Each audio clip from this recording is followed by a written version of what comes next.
കർത്താവേ, എഴുന്നള്ളി വരണമേ ഞങ്ങളുടെ മധ്യത്തിലേക്ക്, ഞങ്ങളുടെ ജീവിതാവസ്ഥകളിലേക്ക്, ഞങ്ങളുടെ കുടുംബത്തിന്റെ ദുരിതങ്ങളിലേക്ക്, ഞങ്ങളുടെ കടഭാരങ്ങളിലേക്ക് ഈശോയേ എഴുന്നള്ളി വരണമേ. കരഞ്ഞുകൊണ്ട് യേശുവേ എന്ന് വിളിക്കട്ടെ, നിയോഗങ്ങൾ സമർപ്പിച്ചുകൊണ്ട് യേശുവേ എന്ന് വിളിക്കട്ടെ, പ്രാർത്ഥനാപൂർവ്വം യേശുവേ എന്ന് വിളിക്കട്ടെ. ഹല്ലേലൂയ. ഓ പരിശുദ്ധ പരമദിവ്യ കാരുണ്യമേ, എന്നേക്കും ആരാധനയും എന്നേക്കും സ്തുതിയും എന്നേക്കും പുകഴ്ചയും ഉണ്ടായിരിക്കട്ടെ. ഹല്ലേലൂയ, ഹല്ലേലൂയ, ഹല്ലേലൂയ, ഹല്ലേലൂയ, ഹല്ലേലൂയ. യേശുവേ, യേശുവേ, യേശുവേ. ശിരസ് നമിച്ച് പരിശുദ്ധ പരമ ദിവ്യകാരുണ്യത്തിന് എന്നേരവും ആരാധനയും സ്തുതിയും പുകഴ്ചയും ഉണ്ടായിരിക്കട്ടെ. പരിശുദ്ധ പരമ ദിവ്യകാരുണ്യത്തിന് എന്നേരവും ആരാധനയും സ്തുതിയും പുകഴ്ചയും. പരിശുദ്ധ പരമ ദിവ്യകാരുണ്യത്തിന് എന്നേരവും ആരാധനയും സ്തുതിയും പുകഴ്ചയും ഉണ്ടായിരിക്കട്ടെ. ആരാധന യേശുവേ, ആരാധന, ആരാധന, ആരാധന യേശുവേ, ആരാധന. ചേർന്ന് പാടാം എല്ലാവരും. ആരാധന, ആരാധന സ്നേഹമേ, ആരാധന, ആരാധന. കരങ്ങൾ വീശിക്കൊണ്ട് ആരാധന യേശുവേ, യേശുവേ, ആരാധന. ഹല്ലേലൂയ, ഹല്ലേലൂയ, ഹല്ലേലൂയ, ഹല്ലേലൂയ, ഹല്ലേലൂയ, ഹല്ലേലൂയ, ഹല്ലേലൂയ. സ്തുതിച്ച് പ്രാർത്ഥിക്കട്ടെ. കരങ്ങൾ ഉയർത്തിക്കൊണ്ട് ചൊല്ലുക, ഹല്ലേലൂയ. യേശുവേ എന്ന് വിളിക്കട്ടെ, യേശുവേ എന്ന് വിളിക്കട്ടെ. ഹല്ലേലൂയ. കർത്താവായ ദൈവമേ, അനുഗ്രഹങ്ങൾ ചൊരിയുന്നവനെ, അടയാളങ്ങളെ പ്രവർത്തിക്കുന്നവനെ, ഞങ്ങളെ സ്തുതിച്ച് പ്രാർത്ഥിക്കുന്ന കർത്താവേ, പരിശുദ്ധ ദൈവമാതാവേ, കൃപാസനത്തിൽ പ്രത്യക്ഷയായ പരിശുദ്ധ അമ്മേ, അമ്മയുടെ മുമ്പില് ജീവിത നിയോഗങ്ങൾ സമർപ്പിച്ച് ഉടമ്പടി ചെയ്ത് പ്രാർത്ഥിക്കുന്നവരെ, ദശവത്സര പ്രാർത്ഥന ചൊല്ലി പ്രാർത്ഥിക്കുന്നവരെ, അമ്മേ കൃപാസന പത്രികയിലൂടെ അനുഗ്രഹങ്ങൾ ചൊരിയുന്നതിനെ ഓർത്ത് സ്തുതിച്ച് പ്രാർത്ഥിക്കുന്ന കർത്താവേ, ആരാധിക്കുന്നു. Hallelujah, hallelujah.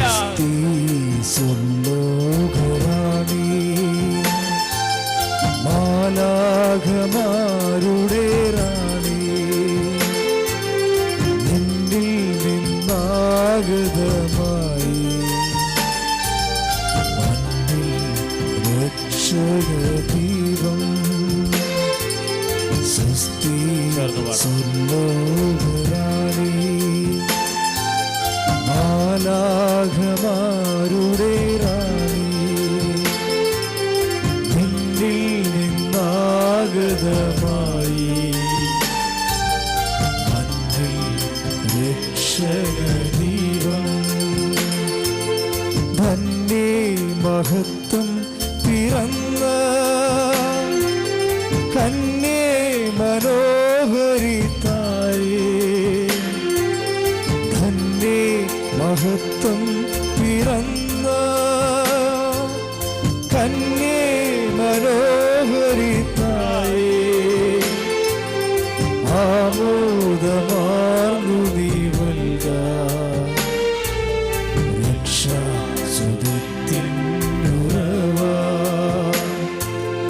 ആമോദമാർന്നു നീ വൽക രക്ഷാസുതത്തിനുറവ.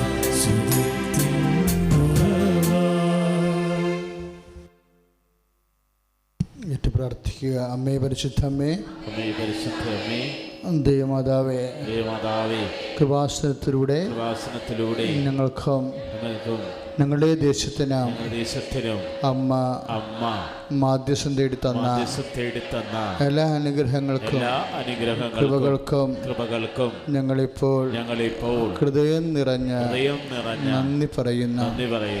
അമ്മേ പരിശുദ്ധ അമ്മേ, ദേവമാതാവേ, 2004 ഡിസംബർ മാസം 7-ാം തീയതി ഉച്ച കഴിഞ്ഞ് 2:30 കൃപാസനത്തിൽ സംഭവിച്ച അമ്മയുടെ പ്രത്യക്ഷപ്പെടലിനെ കുറിച്ച് വസ്തുനിഷ്ഠവും ദൈവശാസ്ത്ര വിധിപ്രകാരമുള്ളതുമായ അന്വേഷണ പഠനങ്ങൾ നടത്തി ആ പ്രത്യക്ഷപ്പെടലിലൂടെ പ്രകടമായ ദേവമാതാവിന്റെ പ്രത്യേകതരം സംരക്ഷണവും വെളിപ്പെടുത്തുന്ന പീഡിതരുടെ ആശ്വാസവും പ്രവാചകന്മാരുടെ രാജ്ഞിയും വാഗ്ദാനത്തിന്റെ പേടകവും പ്രപഞ്ച പ്രകൃതിയുടെ മാതാവുമായ പരിശുദ്ധ അമ്മയുടെ ഭക്തി തിരുസഭയിൽ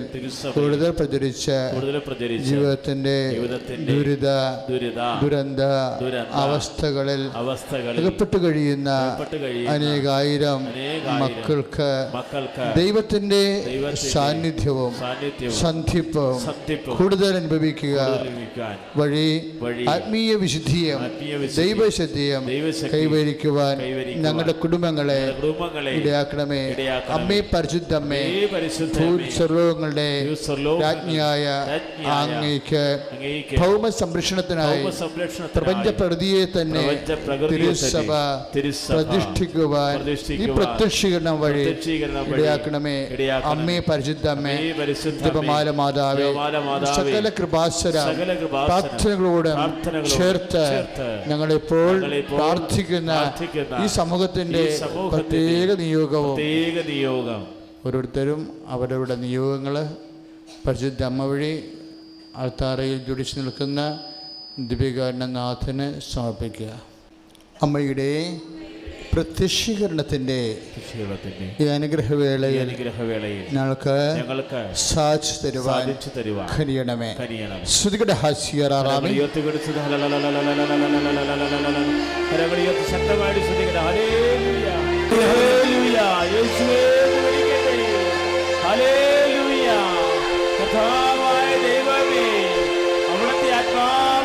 ഹല്ലേലൂയ ഹല്ലേലൂയ ഹല്ലേലൂയ ഉടലോട് സ്തുതിക്കട്ടെ. ഹല്ലേലൂയ കർത്താവേ, രോഗദുരിതങ്ങൾ സമർപ്പിക്കുന്ന കർത്താവേ, കടഭാരങ്ങൾ സമർപ്പിക്കുന്ന കർത്താവേ, ജീവിത വ്യഗ്രതകൾ സമർപ്പിക്കുന്ന കർത്താവേ, രോഗാവസ്ഥയിൽ കഴിയുന്നവരെ, കുടിയിൽ കഴിയുന്നവരെ, അസുഖം കഴിയുന്നവരെ സമർപ്പിച്ച് പ്രാർത്ഥിക്കുന്ന കർത്താവേ, വർഷകാല കെടുതി മൂലം വിശ്രമിക്കുന്നവരെ സമർപ്പിച്ച് പ്രാർത്ഥിക്കുന്ന കർത്താവേ, ഹല്ലേലൂയ ഹല്ലേലൂയ ഹല്ലേലൂയ.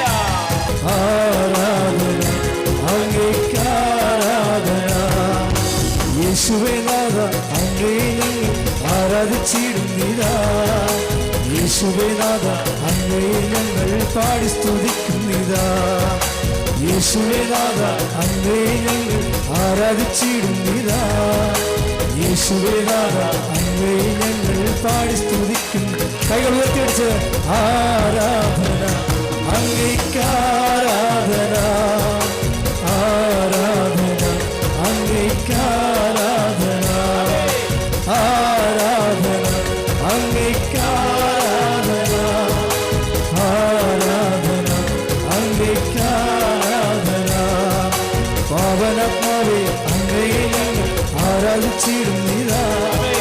പാവനാത്മാവേ അങ്ങേ ഞങ്ങൾ പാടി സ്തുതിക്കുന്നിതാ. പാവനാത്മാവേ അങ്ങേ ഞങ്ങൾ ആരാധിച്ചിടുന്നിതാ. പാവനാത്മാവേ അങ്ങേ ഞങ്ങൾ പാടി സ്തുതിക്കും. കൈകൾ ഉയർത്തി ആരാധന അങ്ങേക്കാരാധന ആരാധന അങ്ങേക്കാരാധന. ശക്തിയോടെ ആരാധന അങ്ങേക്കാരാധന ആരാധന.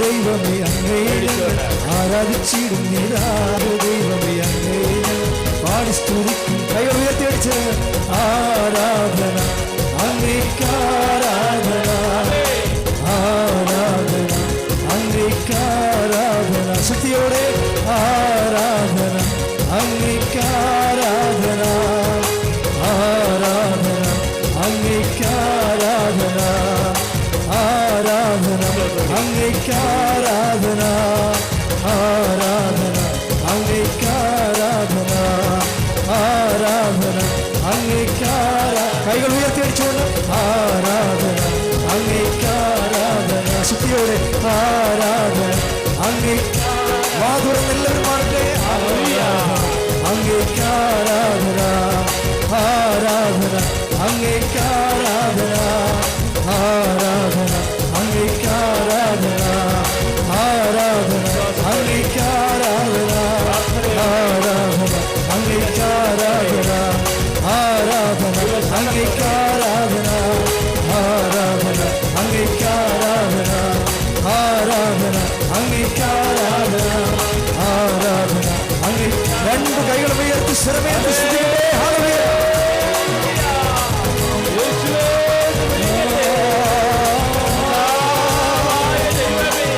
യേശുവേ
യേശുവേ നോക്കി ആരാധന അങ്ങേക്ക് എല്ലാവരും ഉണർവോടെ പാടട്ടെ ആരാധന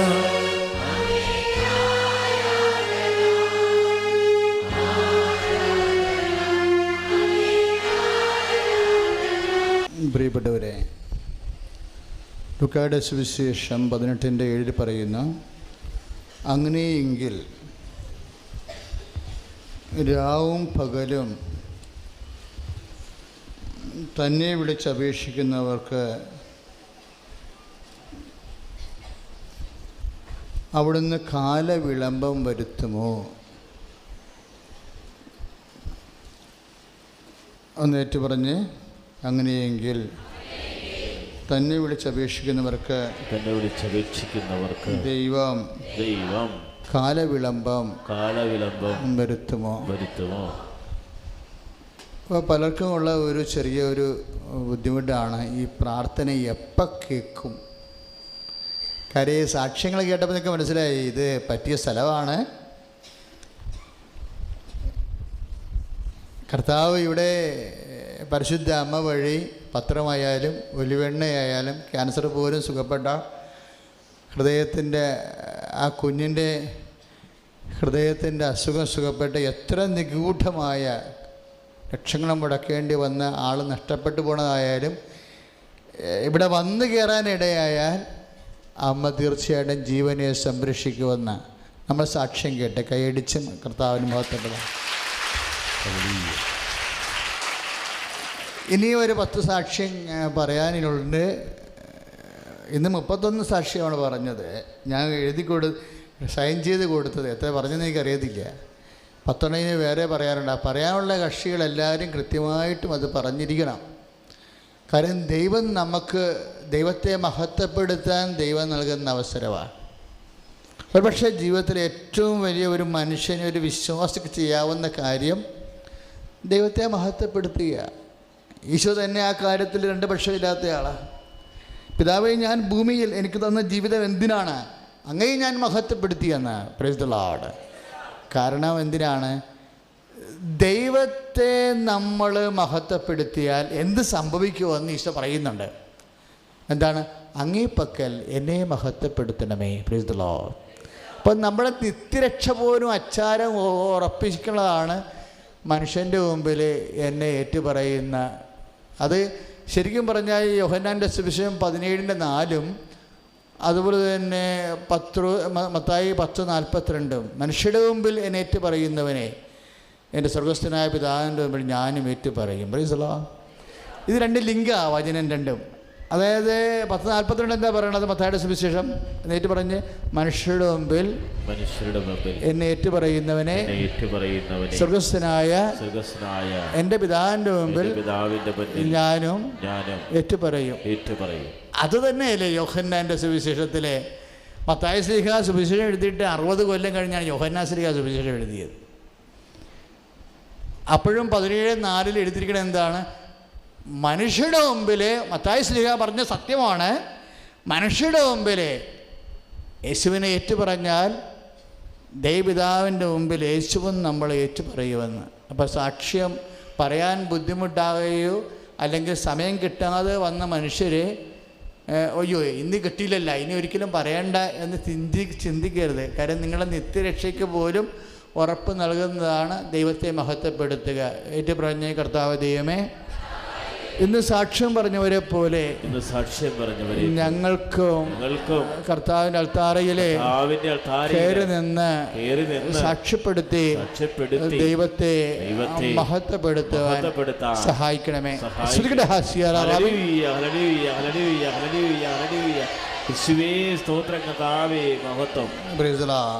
ഭഗ്നാശരാകാതെ എപ്പോഴും പ്രാർത്ഥിക്കണം എന്ന് കാണിക്കാൻ യേശു അവരോട് ഒരുമ പറഞ്ഞു. മത്തായിയുടെ ശ്ലീഹായുടെ ലൂക്കാസിയുടെ സുവിശേഷമാണ് 18:1. ഏറ്റു പറഞ്ഞ് ഭഗ്നാശരാകാതെ എപ്പോഴും പ്രാർത്ഥിക്കണം എന്ന് കാണിക്കാൻ യേശു അവരോട് ഒരു ഉപമ പറഞ്ഞു. എപ്പോഴും പ്രാർത്ഥിക്കണമെന്ന് കാണിക്കാൻ വേണ്ടി ഈശോ എന്താ പറഞ്ഞത്? ഒരു ഉപമയാണ് പറഞ്ഞത് അല്ലേ? നമ്മുടെ ഓരോ കടങ്ങളും ക്ഷീണങ്ങളും രോഗങ്ങളും കല്യാണ തടസ്സങ്ങളും കുഞ്ഞുങ്ങളില്ലാത്ത അവസ്ഥയും ജോലി തടസ്സങ്ങളും IELTS പരീക്ഷ വിഷയം പോയതും ഒക്കെ എല്ലാം ഒരു ഉപമകളാണ്. അത്രയേ ഉള്ളൂ ഒരു ഉപമ. കാരണം യേശു ഉപമ പറഞ്ഞത് എന്തിനാ? ഭഗ്നരാശാകാതെ എപ്പോഴും പ്രാർത്ഥിക്കണമെന്ന്. നമ്മൾക്കുണ്ടാകുന്ന ഓരോ വിഷയങ്ങളും അത്രേ ഉദ്ദേശിക്കുന്നുള്ളൂ. എപ്പോഴും പ്രാർത്ഥിക്കണമെന്ന്, എപ്പോഴും പ്രാർത്ഥിക്കണമെന്ന്. ഇപ്പം ഞാൻ ഇടയ്ക്ക് ഓർക്കും, ഓരോരുത്തരും ഓരോ വിഷയങ്ങൾ വന്ന് പറയത്തില്ലേ? അപ്പോൾ എൻ്റെ മനസ്സിൽ പരിശുദ്ധാത്മാവ് അത് കേൾക്കുമ്പോൾ പറയും occasion. Every subject is an occasion. ഓരോ വിഷയവും ദൈവത്തിരുസന്നിധി പ്രാർത്ഥിക്കാനുള്ള ദൈവം നൽകുന്ന അവസരങ്ങളാണ്. Praise the Lord. അവസരത്തിനൊത്ത് ഉയരണമെന്ന് നമ്മൾ കേട്ടിട്ടുണ്ടല്ലേ? അവസരത്തിനൊത്ത് ഉയരണമെന്ന്. ഓരോ പീഡന സമയങ്ങളും ഞെരുക്ക സമയങ്ങളും ഒക്കെ ഒരവസരമാണ്. നിങ്ങൾ അവസരത്തിനൊത്ത് ആധ്യാത്മികമായിട്ട് ഉയരണമെന്ന് അച്ഛനത് ഭാഷാഭേദം വരുത്തുകയാണ്. ശ്രുതിയുടെ ആശീരാറാമി.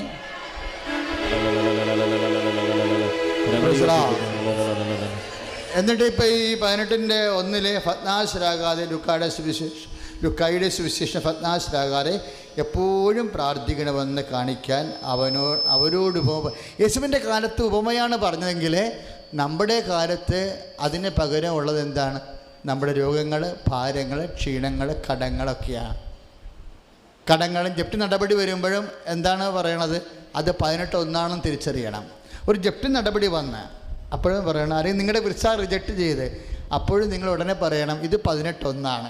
എന്തിൻ്റെ 18:1? ലുക്കായുടെ സുവിശേഷം എന്താണ്? ഫത്നാശരാകാതെ എപ്പോഴും പ്രാർത്ഥിക്കണമെന്ന് ഈശോയുടെ ഉപമ.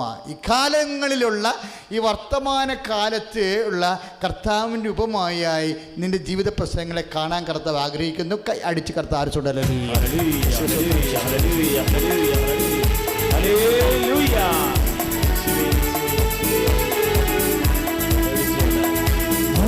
കൂടാതെ പ്രാർത്ഥിക്കാം, വിശ്വാസത്തോടെ പ്രാർത്ഥിക്കാം. മടുപ്പുകൂടാതെ പ്രാർത്ഥിക്കാം, വിശ്വാസത്തോടെ പ്രാർത്ഥിക്കാം. നീതിമാന്റെ പ്രാർത്ഥന, ശ്രദ്ധയുള്ള പ്രാർത്ഥന, ഫലിക്കും രോഗിക്ക് സൗഖ്യമാവാം. നീതിമാന്റെ പ്രാർത്ഥന, ശ്രദ്ധയുള്ള പ്രാർത്ഥന, ഫലിക്കും രോഗിക്ക് സൗഖ്യമാവാം. ഇപ്പോഴിങ്ങനെ നമ്മൾ സൂചിപ്പിക്കുമ്പോഴേ കരിനിറത്തിൽ മലം പോവുകയാണ്. ചിലപ്പോൾ കരളിൻ്റെ അസുഖമുള്ളവർക്ക് കരിനിറത്തിൽ മലം പോകും. ആന്തരിക അസുഖങ്ങളുള്ളവർക്കാണ് ഈ കരിനിറത്തിൽ നിറം അല്പം പോലും മാറ്റമില്ലാതെ മലം പോകുന്നത്. ആ വ്യക്തിയെ കർത്താവ് സുഖപ്പെടുത്തിക്കൊണ്ടിരിക്കുന്നു. സ്വലലിയ യേശുസ്തോത്രം, യേശുസ്തോത്രം, യേശുസ്തോത്രം, യേശുവേ.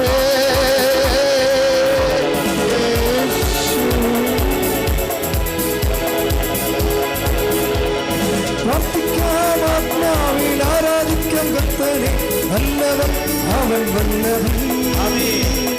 പ്രാർത്ഥിക്കാം, ആത്മാവിൽ ആരാധിക്കാം കർത്താവേ, നല്ലവൻ അവൻ വല്ലവൻ.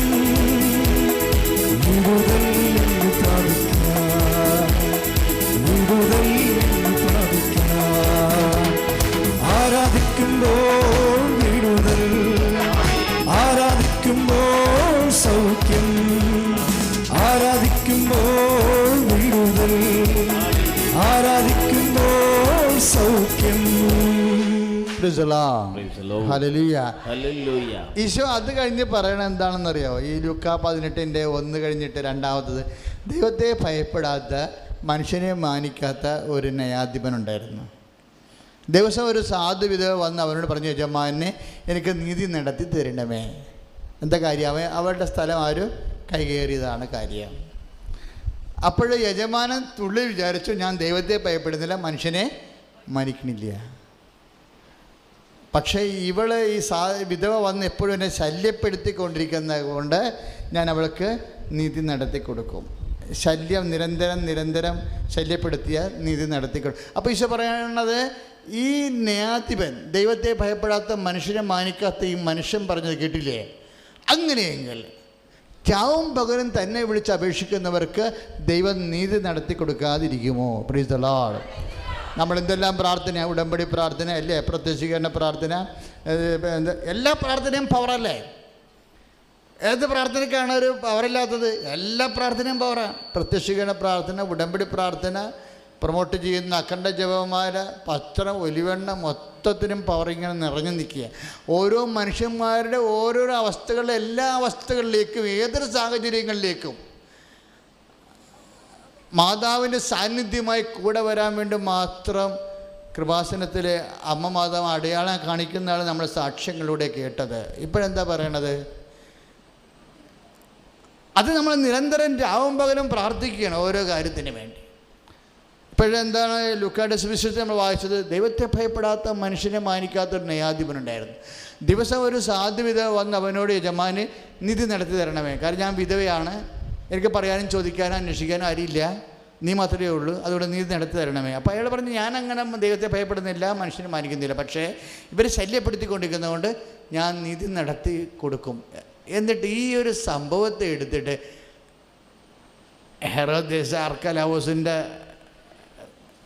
രീതിയാണ് ഈശോ അവിടെ പറയണത്. ഈശോൻ്റെ കാലത്ത് ഭരിച്ച കക്ഷി അയാളാണ്, ഹെറോദേസ് അർക്കലാവോസ്.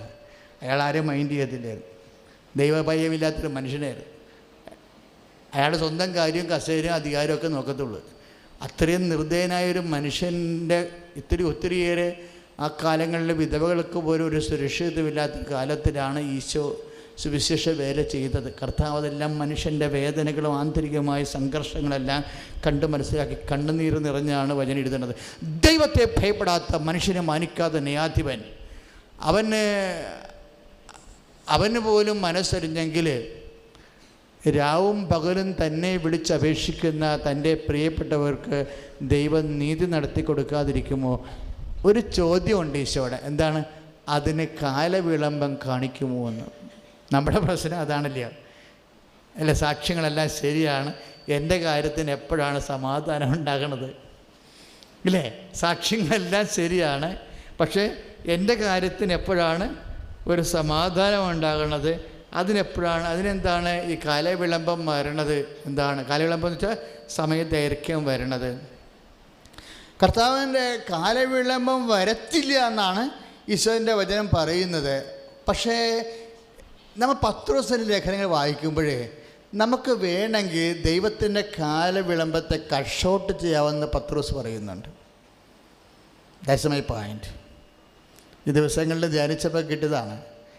കാലവിളംബം വരുത്തുമോ എന്ന് 18:7 കർത്താവ് ചോദിക്കുമ്പോഴേ പത്രോസ് 2 പത്രോസിൻ്റെ 3:9 വായിക്കുമ്പോഴും 12 വായിക്കുമ്പോഴും നമുക്കൊരു വചനം കിട്ടും. കാലവിളംബം നമ്മൾക്ക് വേണമെങ്കിൽ ദൈവം ഇപ്പോഴേ അടുത്ത കൊല്ലം തരാനുള്ള കാര്യം. അപ്പോൾ നിൻ്റെ മകളെ കെട്ടിക്കാനുള്ളത് അടുത്ത കൊല്ലമാണെന്ന് വിചാരിച്ചു. സ്വാഭാവികമായിട്ട് അടുത്ത കൊല്ലം ജൂലൈയിലാണ്. നിനക്കിത് വേണമെങ്കിൽ ഈ കൊല്ലം ആഗസ്റ്റിലാക്കി എടുക്കാൻ പറ്റും. പറഞ്ഞു മനസ്സിലായോ? നിൻ്റെ വീട് വിൽക്കാനുള്ള, സ്ഥലം വിൽക്കാനുള്ളത് 10 കൊല്ലം കഴിഞ്ഞാണ്.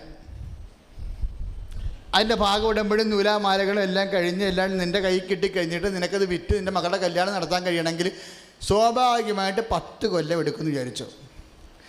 10 കൊല്ലത്തിന് ശേഷം വിൽക്കാനുള്ള പറമ്പ് വേണമെങ്കിൽ നിനക്ക് ഈ കൊല്ലം വിൽക്കാൻ പറ്റും. കാര്യം എന്താണ്? ദൈവം തത്വത്തിൽ കാലവിളംബം വരുത്താൻ ഉദ്ദേശിക്കുന്ന ആളല്ലെന്ന് മനസ്സിലായില്ലേ? ക്ലിയറാണോ? ദൈവം തിയറട്ടിക്കലായിട്ട് ദൈവം ഈ 18:7 വായിക്കുമ്പോൾ നമുക്ക് എന്താ മനസ്സിലാവണത്? തത്വത്തിൽ ദൈവം ഒരു വിഷയത്തിന് കാലവിളംബം വരുത്താൻ ആഗ്രഹിക്കുന്ന ആളല്ല. പത്രോസിൻ്റെ കാലം വന്ന പത്രോസിന് പരിശുദ്ധാത്മാവ് പറഞ്ഞ മകനെ, ഇത് കാലവിളംബം ഒരു വിഷയത്തിന് സ്വാഭാവികമായിട്ട് ഒരു കാലദൈർഘ്യം ഉണ്ടെങ്കിൽ തന്നെ മനുഷ്യന്മാർ വിചാരിച്ചാൽ ആ ദൈവത്തിൻ്റെ കാലദൈർഘ്യത്തെ കുറച്ച് കൊണ്ടുവരാൻ പറ്റുമെന്ന്. കർത്താവിൻ്റെ ഇടപെടൽ വരെ കുറച്ച് കൊണ്ടുവരാൻ പറ്റുന്ന പറഞ്ഞിരിക്കുന്നത്. അതായത് 2 പത്രോസിൻ്റെ 3:9. ശ്രുതിക്കട്ടെ ഹല്ലേലൂയ. യേശുവേ സ്തുതിക്കട്ടെ. യേശുവേ എന്ന് വിളിക്കട്ടെ.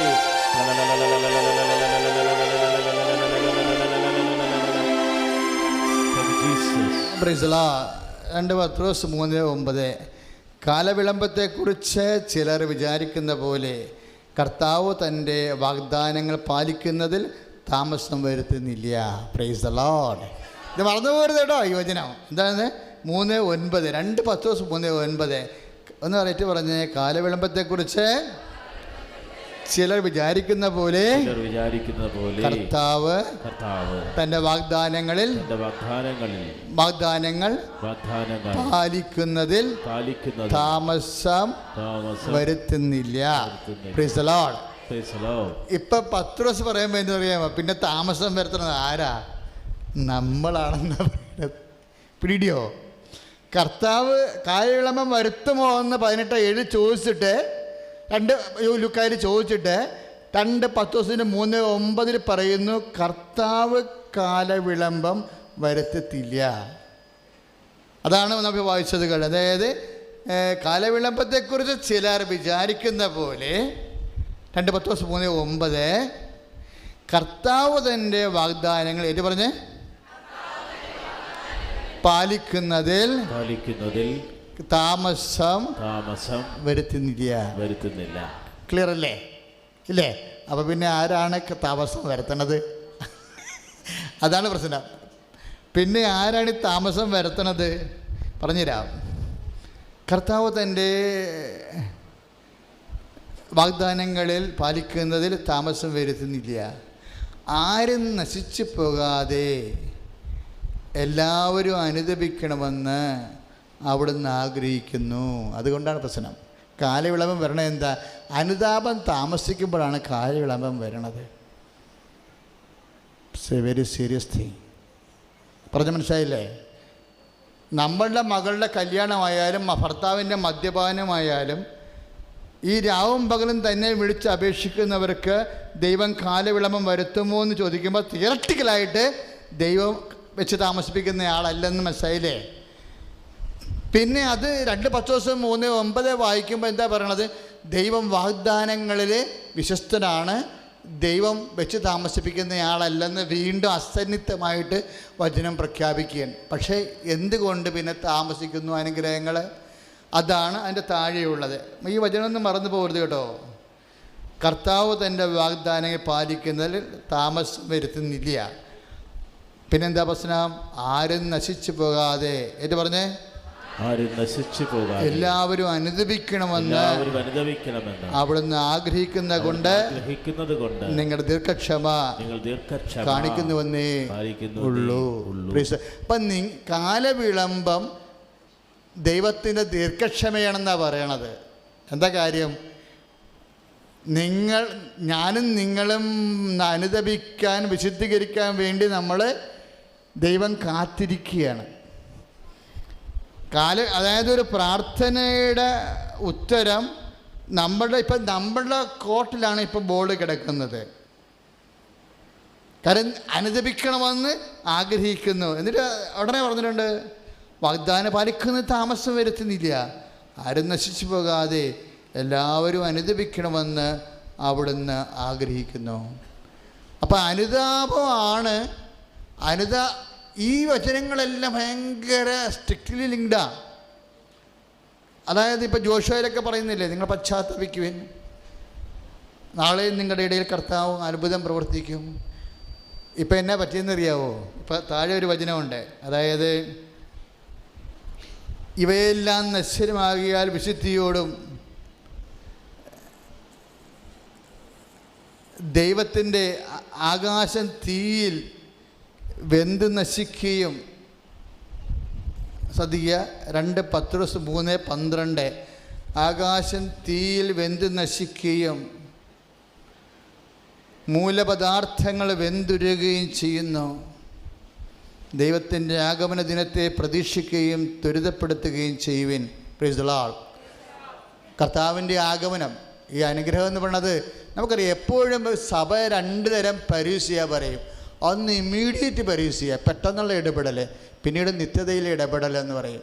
ഇതുതന്നെയാണ് അനുഗ്രഹത്തിനും കൃപയിലും സംഭവിക്കുന്നത്.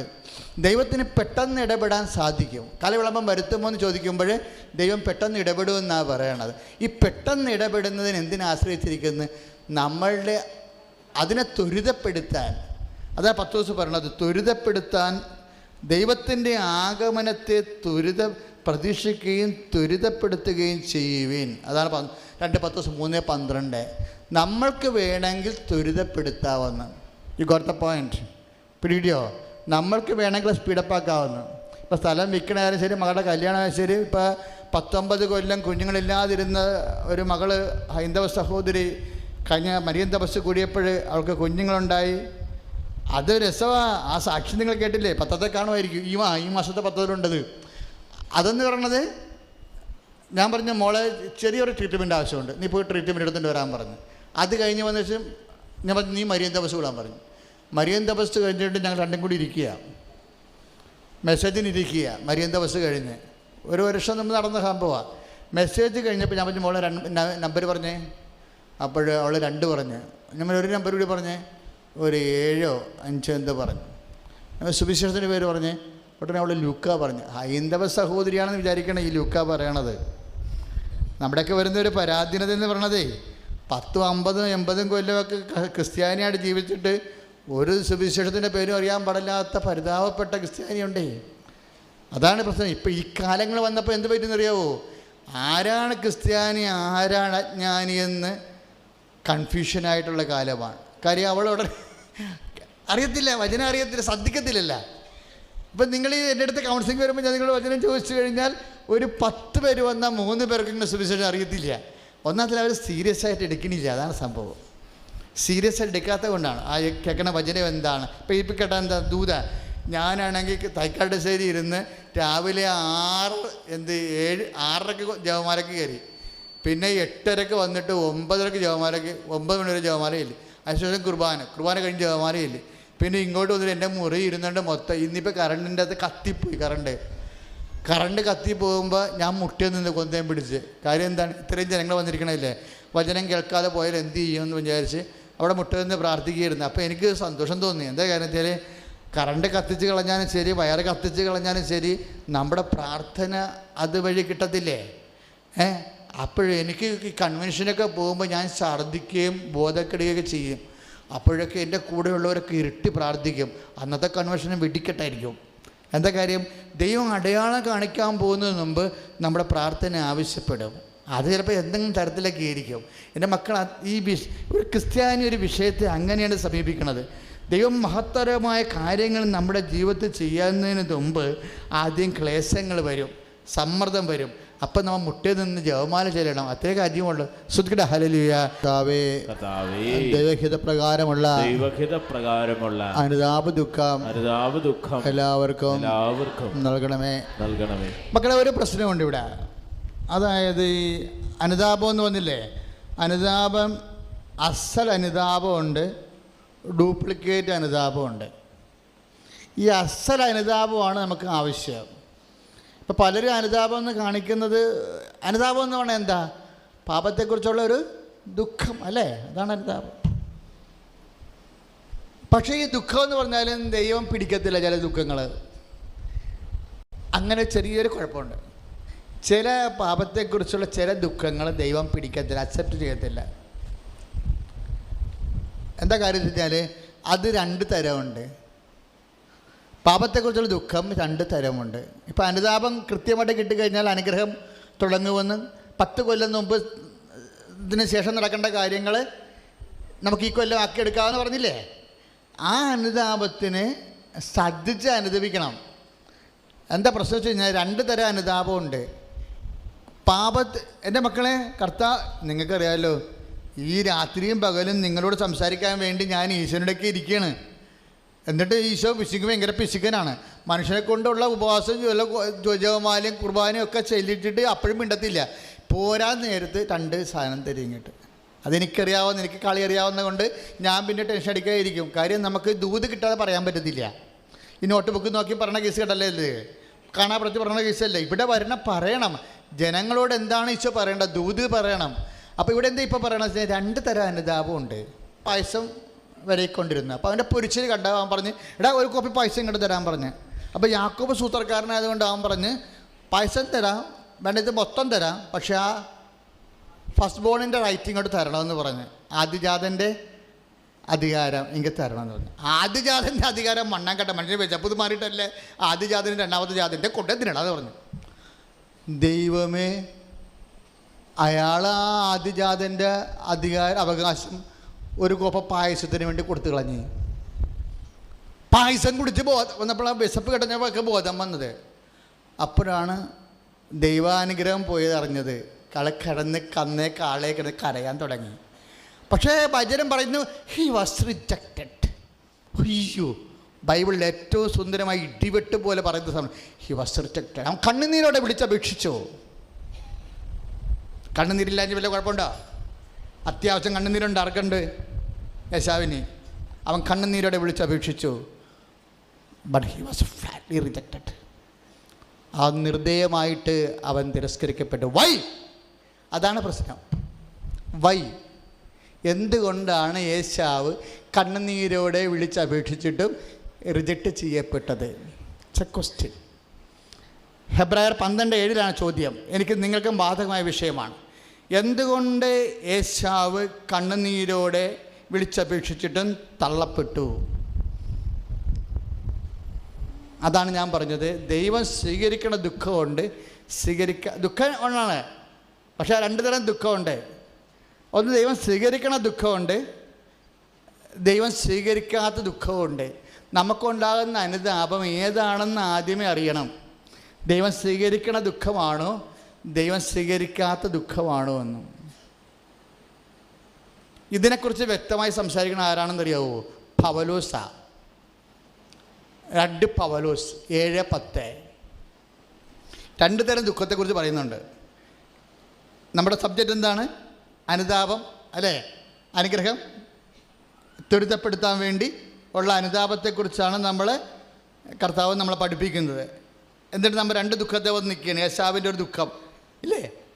അവൻ കണ്ണുനീരോടെ വിളിച്ചപേക്ഷിച്ച് 12:7 പറയുന്നു ഹി വാസ് റിജക്റ്റഡ്. ഇപ്പം നമ്മൾക്കും സംഭവിക്കാം, നമ്മളും കണ്ണുനീരോടെ വിളിച്ചപേക്ഷിക്കാം, പക്ഷേ റിജക്റ്റ് ചെയ്യപ്പെടാൻ സാധ്യതയുണ്ട്. വൈ? എന്തുകൊണ്ട് നമ്മൾ റിജക്റ്റ് ചെയ്യപ്പെടുന്നു? അതാണ് പൗലോസ് പറയുന്നത്. എന്താ പൗലോസ് പറയണേ? 2 കൊരിന്ത്യൻസ് 7:10 2 കൊരിന്ത്യൻസ് 7:10 ബൈബിൾ എഴുതണേ. ദൈവഹിത പ്രകാരമുള്ള ദുഃഖം. കളിയായി സംഭവം കണ്ടില്ലേ? ദുഃഖത്തിൻ്റെ സ്വഭാവം മാറണം കണ്ടില്ലേ?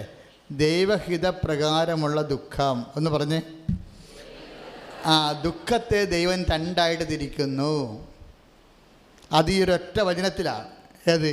ഈ പൗലോസിൻ്റെ 2 കൊരിന്ത്യൻസിൻ്റെ 7:10 എന്താ പറയണേ? ദൈവഹിത പ്രകാരമുള്ള ദുഃഖം രക്ഷാകരമായ പശ്ചാത്താപം ജനിപ്പിക്കുന്നു. പശ്ചാത്താപവും 2. എന്താണ്? രക്ഷാകരവും രക്ഷാകരമല്ലാത്തതും. പശ്ചാത്താപം എത്ര ഉണ്ട്? 2. ദുഃഖം എത്ര ഉണ്ട്? 2. ഒന്ന് ദൈവഹിത പ്രകാരമുള്ള ദുഃഖം, ദൈവഹിത പ്രകാരമല്ലാത്ത ദുഃഖം. പശ്ചാത്താപവും 2 ഉണ്ട്. എന്താ പശ്ചാത്താപം? അതായത് രക്ഷാകരമായ പശ്ചാത്താപം. ദൈവഹിത പ്രകാരമുള്ള ദുഃഖം രക്ഷാകരമായ പശ്ചാത്താപം ജനിപ്പിക്കുന്നു. അത് പറഞ്ഞേ. ഒന്നുകൂടി പറഞ്ഞേ. ദൈവഹിത പ്രകാരമുള്ള ദുഃഖം പശ്ചാത്താപം ജനിപ്പിക്കുന്നു. നോ, രക്ഷാകരമായ എന്ന് പറഞ്ഞ ദൈവഹിത പ്രകാരമുള്ള ദുഃഖം രക്ഷാകരമായ പശ്ചാത്താപം ജനിപ്പിക്കുന്നു. ഇപ്പോഴ് 2 തരം ദുഃഖം. ഒന്ന് ദൈവഹിത പ്രകാരമുള്ള ദുഃഖം, ഒന്ന് ദൈവഹിത പ്രകാരം അല്ലാത്ത ദുഃഖം. അപ്പം നിങ്ങൾ ചോദിക്കുക, അച്ഛാ എന്നാ അച്ഛാ ദൈവഹിത പ്രകാരമുള്ള ദുഃഖം? വരട്ടെ പറയാം. ഇപ്പം 2 വന്നിരിക്കുന്നത് എന്താണ്? അതായത് ദൈവഹിത പ്രകാരമുള്ള ദുഃഖം പശ്ചാത്താപം ജനിപ്പിക്കുന്നു. എങ്ങനെയുള്ള പശ്ചാത്താപം? രക്ഷാകരമായ പശ്ചാത്താപം. പശ്ചാത്താപം കാര്യമില്ല, അത് രക്ഷാകരമാണോ എന്നാണ് പ്രശ്നം. ഇതിനെക്കുറിച്ച് 11:18 നടപടി പുസ്തകത്തിൽ എന്താ പറയണത്? ജീവനിലേക്ക് നയിക്കുന്ന അനുതാപം വിജാതിയർക്കും ദൈവം നൽകി. Price the Lord, hallelujah. നടപടി 11:18 പത്രോസ് സംസാരിക്കുമ്പോൾ ആത്മാവ് നിറയുമ്പോൾ അവിടെ എഴുതിയിരിക്കുന്നത് നടപടി 11:18 ജീവനിലേക്ക് നയിക്കുന്ന അനുതാപം എന്ന് പറഞ്ഞേ. വിജാതിയർക്കും ദൈവം നൽകി. അവിടെ അനുതാപം എന്താ പറഞ്ഞിരിക്കുന്നത്? അതിനൊരു വിശേഷണമുണ്ട്. എന്താ? ജീവനിലേക്ക് നയിക്കുന്ന അനുതാപം. അപ്പോൾ ജീവനിലേക്ക് നയിക്കാത്ത അനുതാപമുണ്ട്. ഈ നടപടി 11:18 ജീവനിലേക്ക് നയിക്കുന്ന അനുതാപവും 2 കൊറിന്ത്യൻസിൻ്റെ 7:10 രക്ഷാകരമായ പശ്ചാത്താപവും സിംഗിൾ തിങ്ങാണ്. ഒന്നാ എൻ്റെ മക്കളെ, എന്താ പ്രശ്നം? നമ്മുടെ വിഷയം എന്താണ്? 10 കൊല്ലത്തിലേക്ക് അപ്പുറത്ത് സംഭവിക്കേണ്ട സൗഖ്യത്തെ ഇപ്പം കൊണ്ടുവരണം ഇല്ലേ? അതിന് എന്ത് സാധിക്കുമെന്ന് പറയണത്? 2 പത്രോസിൻ്റെ 3:9-12 അനുസരിച്ച് കൊണ്ട് അനുതാപം ഉണ്ടെങ്കിൽ സാധിക്കും. പക്ഷെ അനുതാപം എന്ത് തരം അനുതാപമാണ് വേണ്ടത്? ജീവനിലേക്ക് നയിക്കുന്ന അനുതാപം വേണം, രക്ഷാകരമായ പശ്ചാത്താപം വേണമെന്നാണ് നടപടി 11:18 പറയണത്, 2 കൊറിന്ത്യൻസിൻ്റെ 7:10 പറയണത്. അപ്പോൾ നിങ്ങൾ ചോദിക്കും, എന്താണ് ഈ രക്ഷാകരമായ പശ്ചാത്താപം? തിരിച്ചു വരാം. ദൈവഹിത പ്രകാരമുള്ള ദുഃഖം രക്ഷാകരമായ പശ്ചാത്താപം ജനിപ്പിക്കുന്നു. അതിൽ ഖേദത്തിന് അവകാശമില്ല. എന്നാൽ ലൗകിക ദുഃഖം മരണത്തെ നയിക്കുന്നു. ദൈവികമായ ഈ ദുഃഖം എത്ര അധികം ഉപവാസവും നിഷ്കളങ്കത തെളിയിക്കാനുള്ള താല്പര്യവും ധാർമ്മിക രോഷവും ഭയവും ആകാംക്ഷയും തീഷ്ണതയും നീതി അഭിവാഞ്ചിയുമാണ് നിങ്ങളെല്ലാവരും വിളങ്ങിയിരിക്കുന്നത്. പ്രിയപ്പെട്ടവരെ, ഇവിടെ വരുന്നൊരു വിഷയം ലൗകികമായ ദുഃഖം. അപ്പോൾ 2, ഒന്ന് രക്ഷാകര പശ്ചാത്താപവും ലൗകികമായ ദുഃഖവും. ലൗകികമായ ദുഃഖം എന്ന് പറഞ്ഞാൽ എന്താ? ഇയാൾക്ക് ഈ ലൗകികമായ ദുഃഖം രക്ഷാകരമായ പശ്ചാത്താപമല്ല, അത് കേവലമായ ഭൗതിക ദുഃഖമാണ്. യേശാവിൻ്റെ ഹെബ്രായർ 12:7 യേശാവ് കണ്ണുനീരോടെ വിളിച്ചപേക്ഷിച്ചപ്പോൾ തള്ളപ്പെടാൻ കാര്യം എന്താണ്? അവൻ്റെ ആ കണ്ണുനീർ ലൗകികമായത് കൊണ്ടാണ്. You got the point? പിടികിട്ടുന്നുണ്ടോ? യേശാവ് ഹെബ്രായർ 12:7 അവൻ കണ്ണുനീരോടെ വിളിച്ചപേക്ഷിച്ചു, ബട്ട് ഹി വാസ് റിജക്റ്റഡ്. എന്തുകൊണ്ട് റിജക്റ്റ് ചെയ്തിരിക്കുന്നു? അവൻ്റെ കണ്ണുനീര് ലൗകികമാണ്. അതാണ് എഴുതിയിരിക്കുന്നത്. അതായത് അത് എന്തുകൊണ്ടാണ് യേശാവ് 12:7 അനുസരിച്ച് കൊണ്ട് കണ്ണുനീരോടെ വിളിച്ചപേക്ഷിച്ചിട്ടും തള്ളപ്പെട്ടതിൻ്റെ കാരണം പറയണത് പൗലോസിൻ്റെ പുസ്തകത്തിൽ 2 കൊരിന്ത്യർ 7:10 കാരണം എന്താണ്? അത് ലൗകികമായ ദുഃഖമാണ്. ലൗകികമായ ദുഃഖം എന്ന് പറഞ്ഞാൽ എന്താ? എൻ്റെ കാശ് പോയല്ലോ എന്നാണ്. മനസ്സിലായില്ലേ? യേശാവ് നിലവിളിച്ചത് എന്താണ്? അയ്യോ, ഈ ആ ഫസ്റ്റ് ബോണിൻ്റെ അനുഗ്രഹം ഉണ്ടായെങ്കിൽ എന്തെല്ലാം അനുഗ്രഹം കിട്ടിയനം. കാര്യം ഈ ആദിജാതൻ്റെ അനുഗ്രഹം എന്ന് പറയുന്നത് ഹൃദയം പ്രതിഷ്ഠയ്ക്ക് 12 അനുഗ്രഹമുള്ള പോലുള്ള അനുഗ്രഹങ്ങളുള്ളതാണ്. അതെല്ലാം ഭൗതികമാണ് ശരിക്കും. അപ്പോഴേ ആദിജാതൻ്റെ ആനുകൂല്യവും അവകാശവും നഷ്ടപ്പെട്ടപ്പോൾ എൻ്റെ കുതിരകൾ, ഒട്ടകങ്ങൾ, വസ്തുവകൾ, ദൈവത്തിൻ്റെ സംരക്ഷണങ്ങൾ, ജലമുള്ള ഭൂമി, എൻ്റെ അഭിവൃദ്ധിയുള്ള കാർഷിക പാടശേഖരങ്ങൾ, എവരിത്തിങ് ലോസ്റ്റല്ലോ എന്ന് പറഞ്ഞ് ഇവൻ കിടന്നുകൊണ്ട് കണ്ണുനീരോട്. അതാണ് ലൗകിക ദുഃഖം. ഇപ്പം നിങ്ങളൊരു തെറ്റ് സംഭവിച്ചു, നിങ്ങൾക്ക് ആ തെറ്റ് സംഭവിച്ച മനുഷ്യൻ അറിഞ്ഞല്ലോ എന്ന് പറഞ്ഞാൽ അത് ലൗകിക ദുഃഖം. ഇപ്പം ഈ എല്ലാവർക്കും വന്നിരിക്കുന്നത് അതാണ് കുഴപ്പമേ. അതായത് രക്ഷാകരമല്ല. എന്തെങ്കിലും സംഭവിച്ചോ, അയ്യോ മനുഷ്യൻ അറിഞ്ഞല്ലോ. അറിഞ്ഞില്ലെങ്കിൽ കുഴപ്പമില്ല, അറിഞ്ഞാൽ ദുഃഖം, അറിഞ്ഞില്ലെങ്കിൽ ദുഃഖമില്ല. അതാണ് ലൗകിക ദുഃഖം എന്ന് പറയണത്. ഒരു സംഭവം നടക്കുമ്പോൾ അപ്പം നീ ഒരു കള്ളനായി, അയ്യോ ഫേസ്ബുക്കിൽ വരല്ലേ, അപ്പോൾ വാട്സപ്പിൽ വരല്ലേ, പത്രത്തിൽ വരല്ലേ.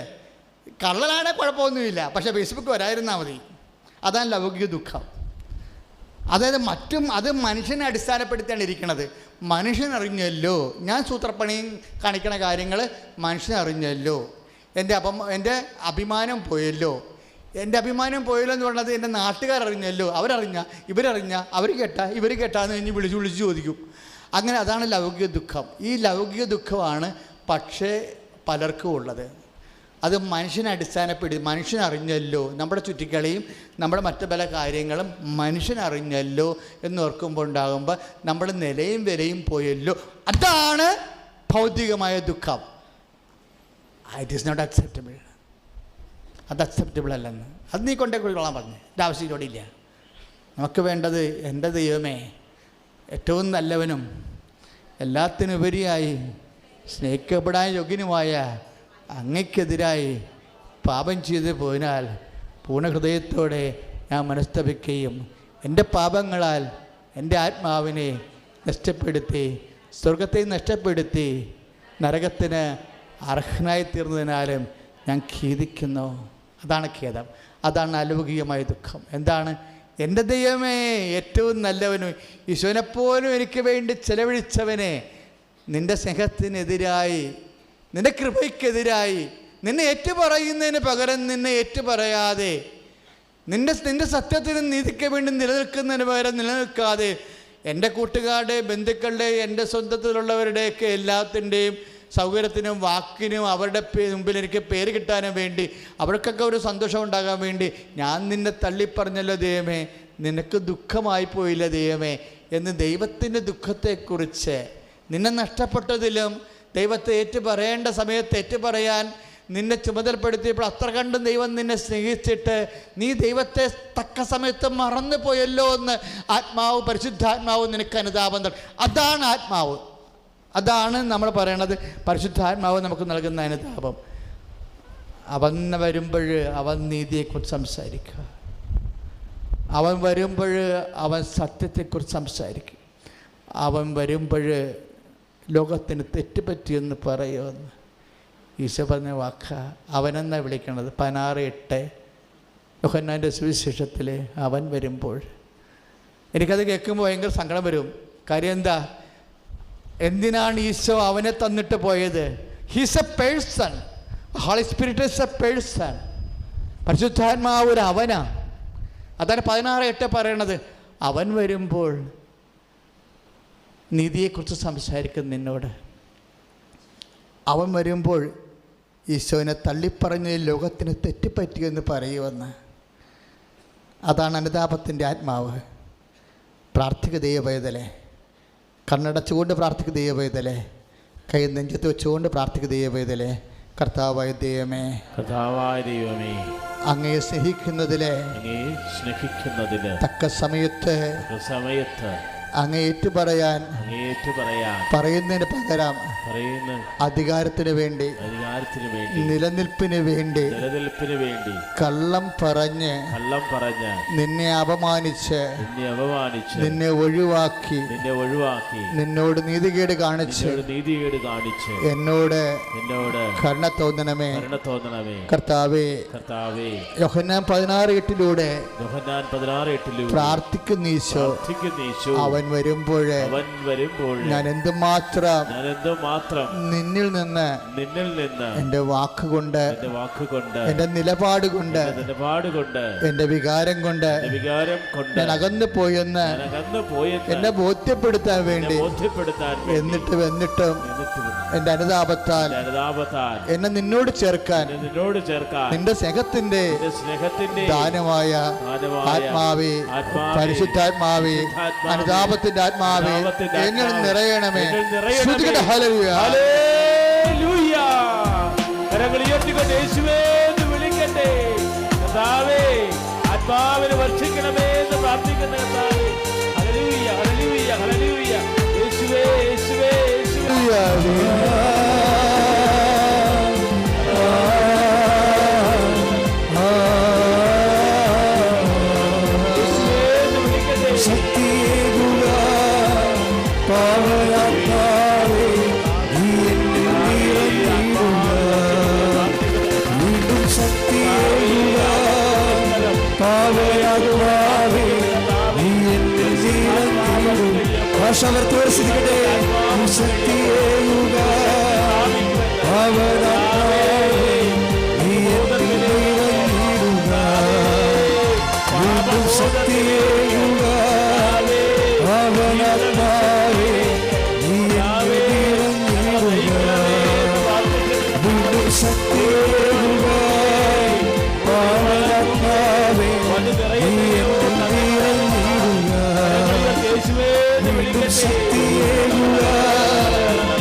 സംഭാഷണം നൽകവനെ,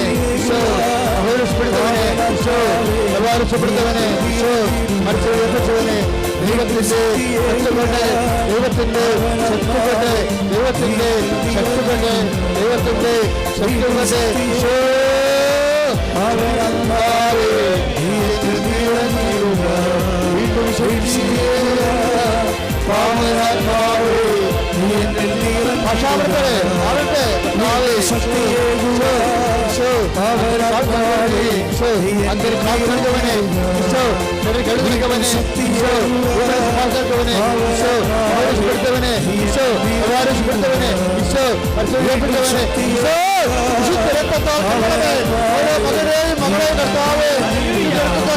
പ്രാർത്ഥിക്കുന്നു.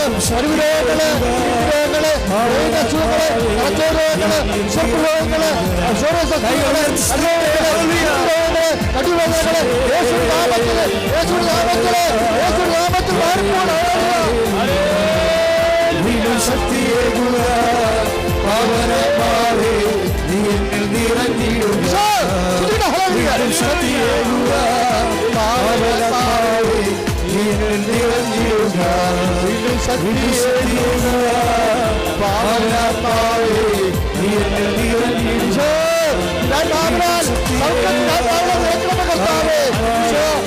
ദോഷങ്ങള് അല്ലാത്ത അവസ്ഥകള് ഒരു പക്കത്ത് രോഗമുള്ളവരെ സമാധാനമില്ലാത്തവരെ യേശു നാമത്തില് ആളുകൾ രോഗങ്ങള് വേച്ചുകള്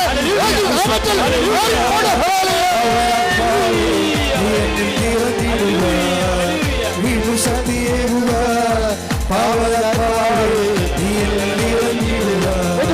ഏറ്റുപാടുക ശക്തിയേകുക പാവനാത്മാവേ നീ നിറഞ്ഞിടുക വീണ്ടും ശക്തിയേകുക പാവനാത്മാവേ നീ നിറഞ്ഞിടുക ഏറ്റുപാടുക ഒരുമിച്ച് പാടുക ശക്തിയേകുക പാവനാത്മാവേ നീ നിറഞ്ഞിടുക ശക്തിയോടെ സ്പർശിക്കർത്താവേ ആരോഗ്യ സ്പർശിക്കർത്താവേ ഇതിനോട് സ്പർശിക്കർത്താവേ മക്കളോട് സ്പർശിക്കർത്താവേ ആരോഗ്യ സ്പർശിക്കർത്താവേ സ്പർശിക്കർത്താവേ പക്ഷരോഗ്യ സ്പർശിക്കർത്താവേ ഇവരോട് സ്പർശിക്കർത്താവേ നാമത്തിലെ നാമത്തിലെ ആരോഗ്യ രോഗങ്ങള് വേറ്റുകള് ദുരിതങ്ങള് നാമത്തില് പാവനാത്മാവേ നീ എന്നിൽ നിറഞ്ഞിടുക വീണ്ടും ശക്തിയേകുക പാവനാത്മാവേ നീ എന്നിൽ നിറഞ്ഞിടുക വീണ്ടും ശക്തിയേകുക പാവനാത്മാവേ അവരെ പ്രാർത്ഥിക്കട്ടെ അവരെ പ്രാർത്ഥിക്കട്ടെ അവരെ പ്രാർത്ഥിക്കട്ടെ സ്ഥലമില്ലാത്തവർ പ്രാർത്ഥിക്കട്ടെ സമാജത്തിൽ പ്രാർത്ഥിക്കട്ടെ നിൽക്കുന്നവർ പ്രാർത്ഥിക്കട്ടെ നോട്ടീസ് പ്രാർത്ഥിക്കട്ടെ ദൈവത്തിന് കണ്ണ് തെളിയട്ടെ വഴിയില്ലാതെ പ്രാർത്ഥിക്കട്ടെ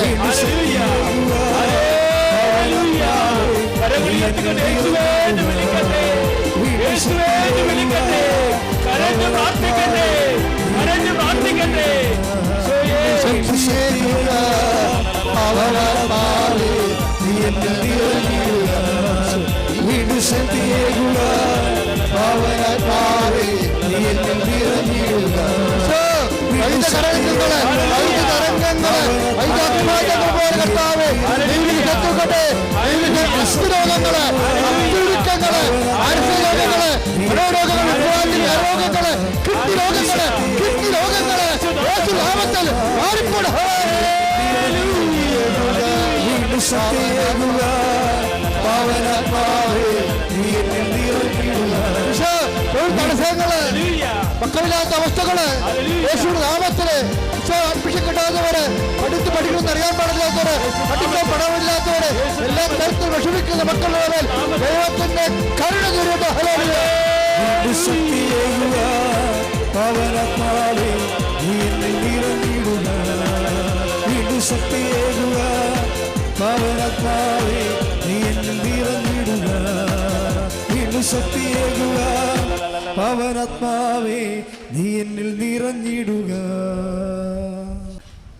ശരീരത്തിൻ്റെ ഉള്ളിലെ മാംസത്തിൻ്റെ ഇടയ്ക്ക് രണ്ട് പല്ല് പോലെ ശരീരത്തിൻ്റെ ഉള്ളിൽ കാണുന്നുണ്ട്.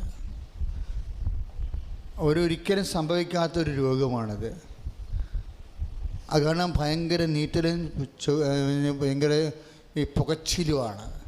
അതായത് എല്ല് മാംസത്തിൻ്റെ ഉള്ളിൽ അസ്ഥാനത്തിൻ്റെ പല്ല് പോലെ ഉള്ളിൽ വളരുന്നു. ആ വ്യക്തിയെ കർത്താവ് സ്പർശിച്ച് സൗഖ്യത്തേക്ക് നയിച്ചുകൊണ്ടിരിക്കുന്ന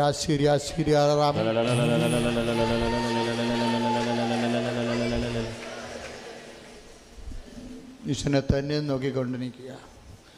അച്ഛന് വേണ്ടിയും പ്രാർത്ഥിക്കുക. നമ്മൾ നേരത്തെ സ്തുതിച്ചുകൊണ്ടിരിക്കുന്ന സമയത്ത് ചുണ്ടുൾപ്പെടെയുള്ള സ്ഥലങ്ങളിലൊക്കെ ഇങ്ങനെ കറുത്ത പൊട്ടുകളും മാംസം ഇങ്ങനെ ചുമ്മാ കൂമ്പിക്കൊണ്ടേ കുരു പോലെ വരും. കാരണങ്ങളൊന്നുമില്ല. മാംസം ഇങ്ങനെ ഡിസ്ലൊക്കേറ്റ് ആയിട്ട് ഡിസ്ഫിഗറായിട്ട് വരും. ഇങ്ങനെ കൂമ്പിക്കൊണ്ട് ഇങ്ങനെ വരും. അതായത് മുഖത്ത് ചുണ്ടിനോട് ബന്ധപ്പെടാതെ കണ്ടത് അത് കർത്താവ് പൂർണ്ണമായി സുഖപ്പെടുത്തുന്നു. ഹായാസീരിയാറാമേ.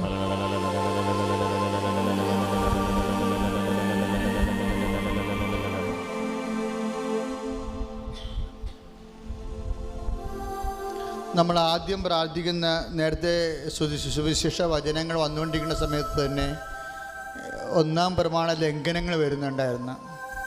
എപ്പോഴും കൃപാസനത്തിൽ വരുമ്പോൾ നിങ്ങൾ ശ്രദ്ധിക്കേണ്ട ഒരു കാര്യമാണ്, കർത്താവിൻ്റെ ശക്തമായ വെളിപാടാണ് 1-ാം പ്രമാണ ലംഘനം. ജ്യോത്സനം എടുക്കുക, അതുപോലെ രാഹുകാലം നോക്കുക, സമയം നോക്കുക, സ്ഥാനം നോക്കുക.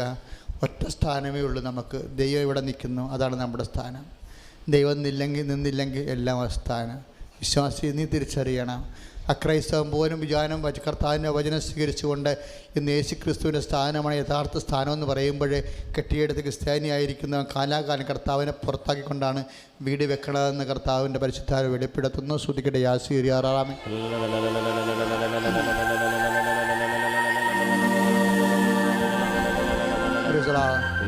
കൈക്ക് ശോഷിക്കുന്നത്, അതായത് ഈ 3 ജംഗ്ഷൻ. ഇപ്പം ഇത് 2 ജംഗ്ഷനാണ്. ഇതിപ്പോൾ 3 അസ്ഥികൾ പോകുന്ന ജംഗ്ഷൻ ശരീരത്തിൽ എവിടെയെങ്കിലും ഉണ്ടാവും, എനിക്കറിയത്തില്ല, കറക്റ്റായിട്ട് എനിക്ക് അനാട്ടമി അറിയത്തില്ല. അതായത് 3 അസ്ഥികൾ ആണ്, ചെറിയ അസ്ഥികളാണ്. 3 അസ്ഥികൾ പോകുന്ന ജംഗ്ഷൻ. അതിൻ്റെ പവർ കുറഞ്ഞിരിക്കുന്നു. അത് ചൊറകിൻ്റെ അസ്ഥി പോലെ തരുണാസ്ഥി ആയിക്കൊണ്ടിരിക്കുന്നു. ഈ രോഗത്തെ കർത്താവ് അറസ്റ്റ് ചെയ്ത് സുഖപ്പെടുത്തിക്കൊണ്ടിരിക്കുന്നു. ശ്രുതിയുടെ ആശീർവാദം.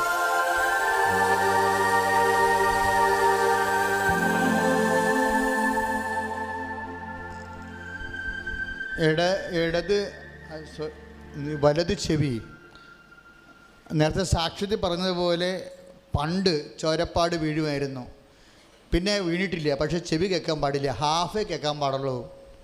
ആ ചെവി പകുതിയെ കേൾക്കണുള്ളത് കൊണ്ട് മുഴുവൻ കേൾക്കണമെന്ന് ധരിക്കുന്നതാണ്. ഇടത് ചെവി പോലെ വലത് ചെവി കേൾക്കണില്ല. പക്ഷേ ഇടത് ചെവി കേൾക്കണ കാരണം വലത് ചെവിയുടെ കേൾവിക്കുറവ് അധികം ഫീൽ ചെയ്യണില്ല. ആ വലത് ചെവിയുടെ പകുതി കേൾവി നഷ്ടപ്പെട്ടിരുന്നത് കർത്താവ് ഇപ്പോൾ തിരിച്ചു തരുന്നു. കൈ അടിച്ച് കർത്താവ്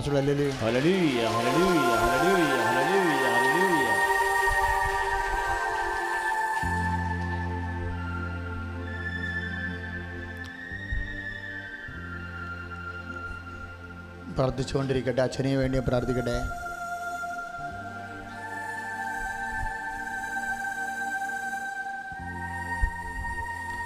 നേരത്തെ 1-ാം പ്രമാണത്തിൻ്റെ കൂട്ടത്തിൽ കൈരേഖകളൊക്കെ ഉള്ളതാണ് കേട്ടോ. ഇപ്പം കണ്ടതില്ല, നേരത്തെ കാണുമ്പോൾ ഒരു നക്ഷത്രം. ഈ നക്ഷത്രം ഇട്ടിട്ട് എന്ത് പരിപാടിയുണ്ട് എന്താണെന്ന് അച്ഛനെ അറിയത്തില്ല. ഈ നക്ഷത്രം ഇട്ടിട്ട്, നക്ഷത്രം വരച്ചിട്ടിട്ട് കാര്യം പറയും. അങ്ങനെ എന്തോ ഒരു പരിപാടിക്ക് ചെന്ന് ചാടിയിട്ടുണ്ട്. ഇപ്പോൾ ഓജോ ബോർഡൊക്കെ ഇല്ലായിരുന്നോ, അതുപോലെ ഉള്ള പരിപാടി. അതേ ദൈവത്തെ മാറ്റി നിർത്തിക്കൊണ്ട് മനുഷ്യൻ്റെ ഭാവിയെ നിശ്ചയിക്കുന്നതെല്ലാം നിൻ്റെ കർത്താവ് ദൈവം ഞാനാകുന്നു എന്നുള്ള പ്രമാണത്തിന് എതിരാണ്. കാര്യം നമ്മുടെ ഭാവിയും ഭൂതവും വർത്തമാനവും എല്ലാം എൻ്റെ കർത്താവ് തന്നെ. എനിക്ക് വേണമെങ്കിൽ കർത്താവിൻ്റെ മനസ്സ് ഈശോയെ സ്നേഹിച്ച് ഈശോൻ്റെ മനസ്സ് മാറ്റിയവരാവുള്ളത്. ഈശോനെ സ്നേഹിച്ച് മോശസ് ദൈവത്തെ സ്നേഹിച്ചാണ് ദൈവത്തിൻ്റെ മനസ്സ് മാറ്റി വിധി മാറ്റിക്കളയണത്. നമുക്ക് ജാതകം വിധിയെല്ലാം മാറ്റിക്കളയാൻ പറ്റും. എന്നുവെച്ചാൽ ഓരോ മനുഷ്യന്മാർ പറയണ തരത്തിലുള്ള it has no base in reality. അതിന് റിയാലിറ്റിയിൽ ബേസൊന്നും ഇല്ല. ഇപ്പം തന്നെ ഗ്രഹങ്ങളെങ്ങനെ കണ്ടുപിടിച്ചുകൊണ്ടിരിക്കുകയില്ലേ. ഇപ്പോൾ 9 ഗ്രഹങ്ങൾ വെച്ച് ജ്യോതിശാസ്ത്രം ചെയ്ത ആൾക്കാരൊക്കെ ഇവിടെ പോയി. ഇപ്പോൾ 12 ഗ്രഹങ്ങൾ. അപ്പോൾ ഇങ്ങനെ കുറേ കഥകളിൽ ഇങ്ങനെ വിശ്വസിച്ചുകൊണ്ട് ജീവിതം ദൈവത്തെ നിർത്തിക്കൊണ്ട് ജീവിതത്തിൻ്റെ സത്യാവസ്ഥകൾ അന്വേഷിക്കാൻ വേണ്ടി വരുമ്പോഴെല്ലാം വരണത് ഈ ഫസ്റ്റ് കമാൻഡ്മെൻ്റ് ബ്രേക്കിംഗ് ആവുണ്ടാകും. നിങ്ങൾക്ക് ദുഃഖം തോന്നണം. Jesus, I really avoid you. ഞാൻ നിന്നെ അറിയാണ്ട് നിന്നെ അവഗണിച്ചു. കുറച്ച് കാലത്തേക്ക് നിന്നെ ഞാൻ മാറ്റി നിർത്തിയില്ല ഈശോ എന്ന് ദുഃഖം തോന്നണം. രക്ഷാകരമായ പശ്ചാത്താപത്തെക്കുറിച്ചാണ് കർത്താവിൻ്റെ വചനം എന്ന് വെളിപ്പെടുത്തിയെങ്കിൽ ദൈവസ്നേഹത്തിന് എതിരെ നമുക്ക് വന്നു പോയിട്ടുള്ള ചില ഫ്ലക്ച്വേഷൻസ്, അതിനെക്കുറിച്ച് നമുക്കൊരു ദുഃഖം തോന്നിയാൽ നിൻ്റെ അനുഗ്രഹം അടുത്ത് വരും. ത്വരിതപ്പെടുത്താൻ പറഞ്ഞ് കേട്ടില്ലേ? കർത്താവിൻ്റെ ആഗമനം ത്വരിതപ്പെടുത്തുവിൻ. 2 പത്രോസിൻ്റെ 3:12 കർത്താവിൻ്റെ ആഗമനത്തെ ത്വരിതപ്പെടുത്താൻ, അടുപ്പിക്കാൻ കഴിയും എന്നല്ലേ? അനുതാപം, രക്ഷാകരമായ അനുതാപം. എഴുന്നേൽക്കുക, എല്ലാവരും എഴുന്നേൽക്കുക. സന്തോഷത്തോടെ എഴുന്നേൽക്കുക. അമ്മ മാതാവിൻ്റെ മുമ്പിലാണ് നിൽക്കണമെന്ന് ഓർത്തുകൊണ്ട് എഴുന്നേൽക്കുക. അതുപറ്റി സന്തോഷമായി എഴുന്നേൽക്കുക. നേർച്ച വസ്തുക്കൾ വഞ്ചരിക്കാൻ പോവുകയാണ്. അമ്മ മാതാവിൻ്റെ തിരുസന്നിധിയിൽ നിന്നെയും നിൻ്റെ മക്കളെയും രക്ഷിക്കാൻ എത്രയോ മാർഗങ്ങളാണ്. ആരും പോകരുത്, എല്ലാം കൃത്യമായിട്ട് കേട്ടിട്ടേ പോകാവൂ. ആശീർവാദം കിട്ടിയിട്ടേ പോകാവൂ. കേട്ടിട്ടല്ല, ഏറ്റവും വലിയ സമയമാണ് ഇനി വരാൻ പോണത്. കാര്യം ഏറ്റവും നല്ല അഭിഷേകത്തോടെയാണ് ഈശോ നമ്മളെ ഇന്ന് വഴി നടത്തിയത്. കറണ്ട് പോയതിൻ്റെ ബലം മനസ്സിലായില്ലേ? അത്രയും പ്രാർത്ഥിച്ച ജന അത് പുകഞ്ഞ് കത്തുകയാണ് ചെയ്തത് സ്വിച്ച് ബോർഡ്. ഞാനോർത്ത് എല്ലാം പണിയായി മാറും, അവിടെ ഞാൻ മുട്ട നിന്നത്. എന്തെങ്കിലും വിഷയമുണ്ടെങ്കിൽ മുട്ട നിൽക്കാനുള്ളതാണ്. ഒരു മുട്ട ഉള്ളിടത്തോളം കാലം പിരിച്ചു പിടിക്കാൻ കൈ ഉണ്ടെങ്കിൽ നമുക്കെന്നാ കുഴപ്പം? മക്കളെ ശ്രദ്ധിക്കുക, പത്രം വിതരണം ചെയ്യേണ്ട സമയമാണിത്. പത്രത്തെക്കുറിച്ച് പറയേണ്ട അവസാനമാണ് ഇതെല്ലാം വെഞ്ചരിക്കുന്നത് കേട്ടോ.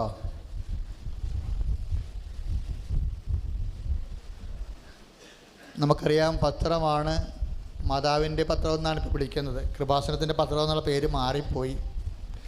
എല്ലാവരും തിരക്കി നടക്കണ മാതാവിൻ്റെ പത്രമെന്തേ, മാതാവിൻ്റെ പത്രമെന്തേ. അമ്മ മാതാവാണെങ്കിൽ അത് അങ്ങോട്ട് അംഗീകരിച്ച് രക്ഷണമാണ്. വയറെ വെക്കുന്നവരും മുതുകത്ത് വെക്കുന്നവരും സൂപ്പർ സ്പെഷ്യാലിറ്റി ഹോസ്പിറ്റലിലും പോയി കിടക്കുമ്പോഴും പത്രമാണ് സുഖപ്പെടുത്തണമെന്ന ബോധ്യത്തോടെ കിടക്കുക. പിന്നെ മനുഷ്യനെ ബോധിപ്പിക്കാൻ വേണ്ടി ഒരു ചികിത്സ, അതും വേണ്ട, അതും തിരിച്ചു വരണം. കുറച്ചുകൂടി വിശ്വാസം കർക്കശമായിട്ട്. കാര്യം അമ്മ മാതാവ് ഇത്രയും പറഞ്ഞില്ലേ, ആ കുഞ്ഞിൻ്റെ ഹൃദയത്തിനൊക്കെ, ആ വയറ്റിൽ കിടന്ന കുഞ്ഞിൻ്റെ ഹൃദയം മോശമാണെന്ന് പറഞ്ഞിട്ട് അത് സ്കാനിങ് റിപ്പോർട്ടല്ലേ, പ്രധാനപ്പെട്ട ആശുപത്രി സ്കാനിങ് റിപ്പോർട്ടാണല്ലോ വയറ്റിൽ കിടക്കുന്ന കുഞ്ഞിൻ്റെ ഹൃദയം മോശമാണെന്ന് പറയണത്. അത് പിന്നെ എന്താ, അവർ ഒലിവെണ്ണ തേച്ചെന്നാണ് പറയണത്. ഒലിവെണ്ണ എടുത്തുകൊണ്ടാണ് പോയി, ഒലിവെണ്ണ തേച്ചു. എന്നിട്ട് പിന്നീട് സ്കാൻ ചെയ്തപ്പോൾ ഞാനിതിന് കുഴപ്പം കാണുന്നില്ല എന്ന് പറഞ്ഞാൽ എന്താ, അമ്മ മാതാവ് സുഖപ്പെടുത്തിയെന്നേ. ഇങ്ങനെ എത്രയെത്ര വലിയ വലിയ സാക്ഷ്യങ്ങൾ നമ്മളിന്ന് കേട്ടു. ഒന്ന് പ്രാർത്ഥിക്കുക, ദൈവമേ എനിക്കും നിന്നെ മഹത്വപ്പെടുത്താൻ ഈ ആൾത്താരെ കയറി അമ്മയുടെ നാമത്തിൽ സാക്ഷ്യം പറയാൻ സാധിക്കണമെന്ന് ഉള്ളിൽ പ്രാർത്ഥിക്കുക. ദൈവം നിങ്ങളെ അനുഗ്രഹിക്കും. നിങ്ങൾക്ക് ഫോൺ ചെയ്യുമ്പോൾ ആ ഒരു ഗ്രീൻ കേസാണെങ്കിൽ പറയും, ഇനി സാക്ഷ്യം പറയാൻ വേണ്ടി വന്നാൽ മതി എന്ന് പറയണത് വെറുതെ പറയണില്ല, അത് കണ്ടിട്ട് പറയണതാണ്. ഇനി സാക്ഷ്യം പറയാൻ വന്നാൽ മതിയെന്ന്. അപ്പോൾ പ്രധാനപ്പെട്ട കാര്യം അത് തന്നെയാണ്. അപ്പം നിങ്ങളും പറ, അമ്മ മാതാവെ സാക്ഷ്യം പറയാൻ സഹായിക്കണേ. ഇന്ന് സാക്ഷ്യം പറയാൻ മക്കൾ ഈ മാസത്തിനുള്ളിൽ പറഞ്ഞില്ലെങ്കിൽ അടുത്ത മാസം ആദ്യം പറയണം. ഒരു മനുഷ്യൻ പോലും പറയാണ്ടിരിക്കരുത്. കാര്യം കഴിഞ്ഞ മാസത്തെ പത്രത്തിൽ കിടന്ന് കണ്ടുകഴിഞ്ഞാൽ സാക്ഷ്യം പറയാൻ നീട്ടിവെച്ചപ്പോൾ ആ രോഗം വീണ്ടും തിരിച്ചു വന്നെന്ന്. 2 പേർക്കാണ്. അവർ വന്ന് രണ്ടാമത് സാക്ഷ്യം പറഞ്ഞപ്പോൾ ആ സെക്കൻഡ് ആ സമയത്ത് മാറിക്കിടക്കുക. പത്രം കൊടുത്തുകൊണ്ടിരിക്കുക. പത്രം നമുക്കറിയാം, ഉടമ്പടി ചെയ്യുമ്പോൾ എല്ലാ മാസവും 50 പത്രം വെച്ച് കൊടുക്കുന്നത് ഉടമ്പടി പ്രകാരമുള്ള പ്രേക്ഷിത പ്രവർത്തനമാണ്.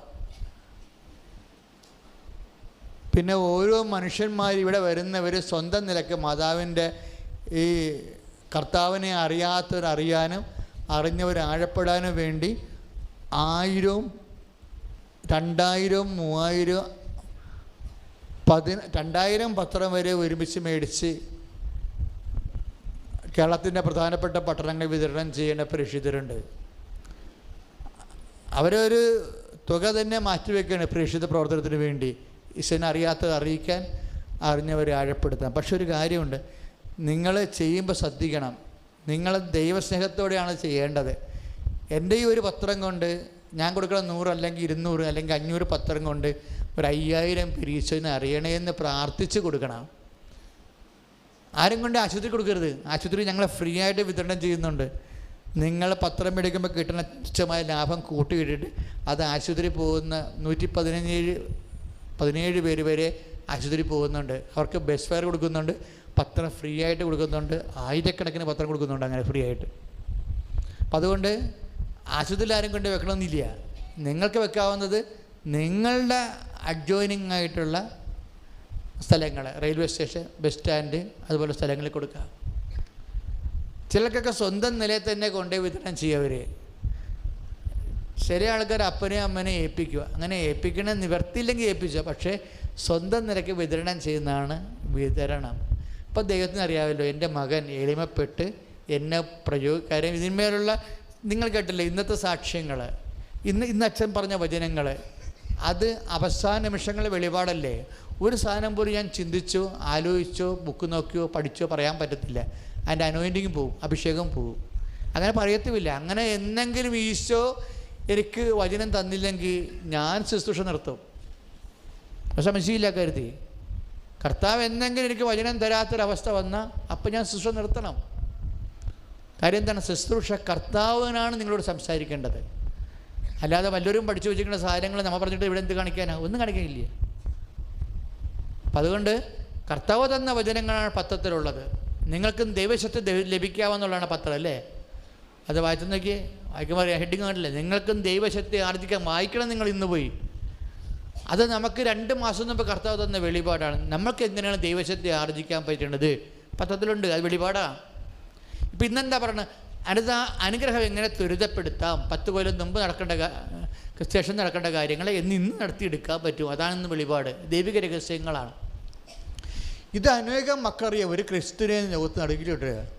ഒറ്റ ക്രിസ്തുവിനെ നൽകിയിട്ടുള്ളൂ. ഈ ക്രിസ്തു അറിയപ്പെടണം എല്ലായിടത്തും. നിങ്ങൾ വഴി അറിയപ്പെടണം, ഞാൻ വഴി അറിയപ്പെടണം.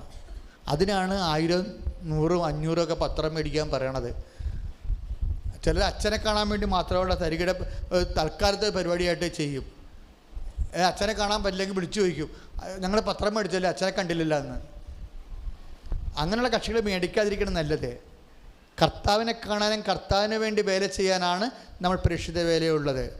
ഞാൻ ഉടനെ അവരെ വിളിച്ചാൽ കാശ് കൊടുത്തൊക്കെ പറഞ്ഞു ഉടനെ.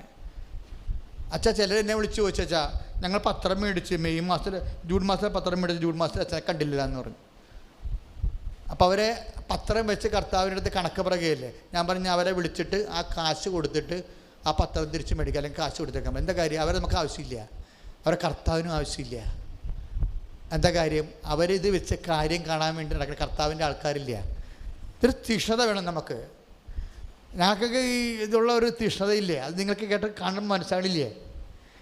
കർത്താവിനെ അറിയിക്കണം. അറിയാത്തത് അറിഞ്ഞേ പറ്റത്തുള്ളൂ. There is no option.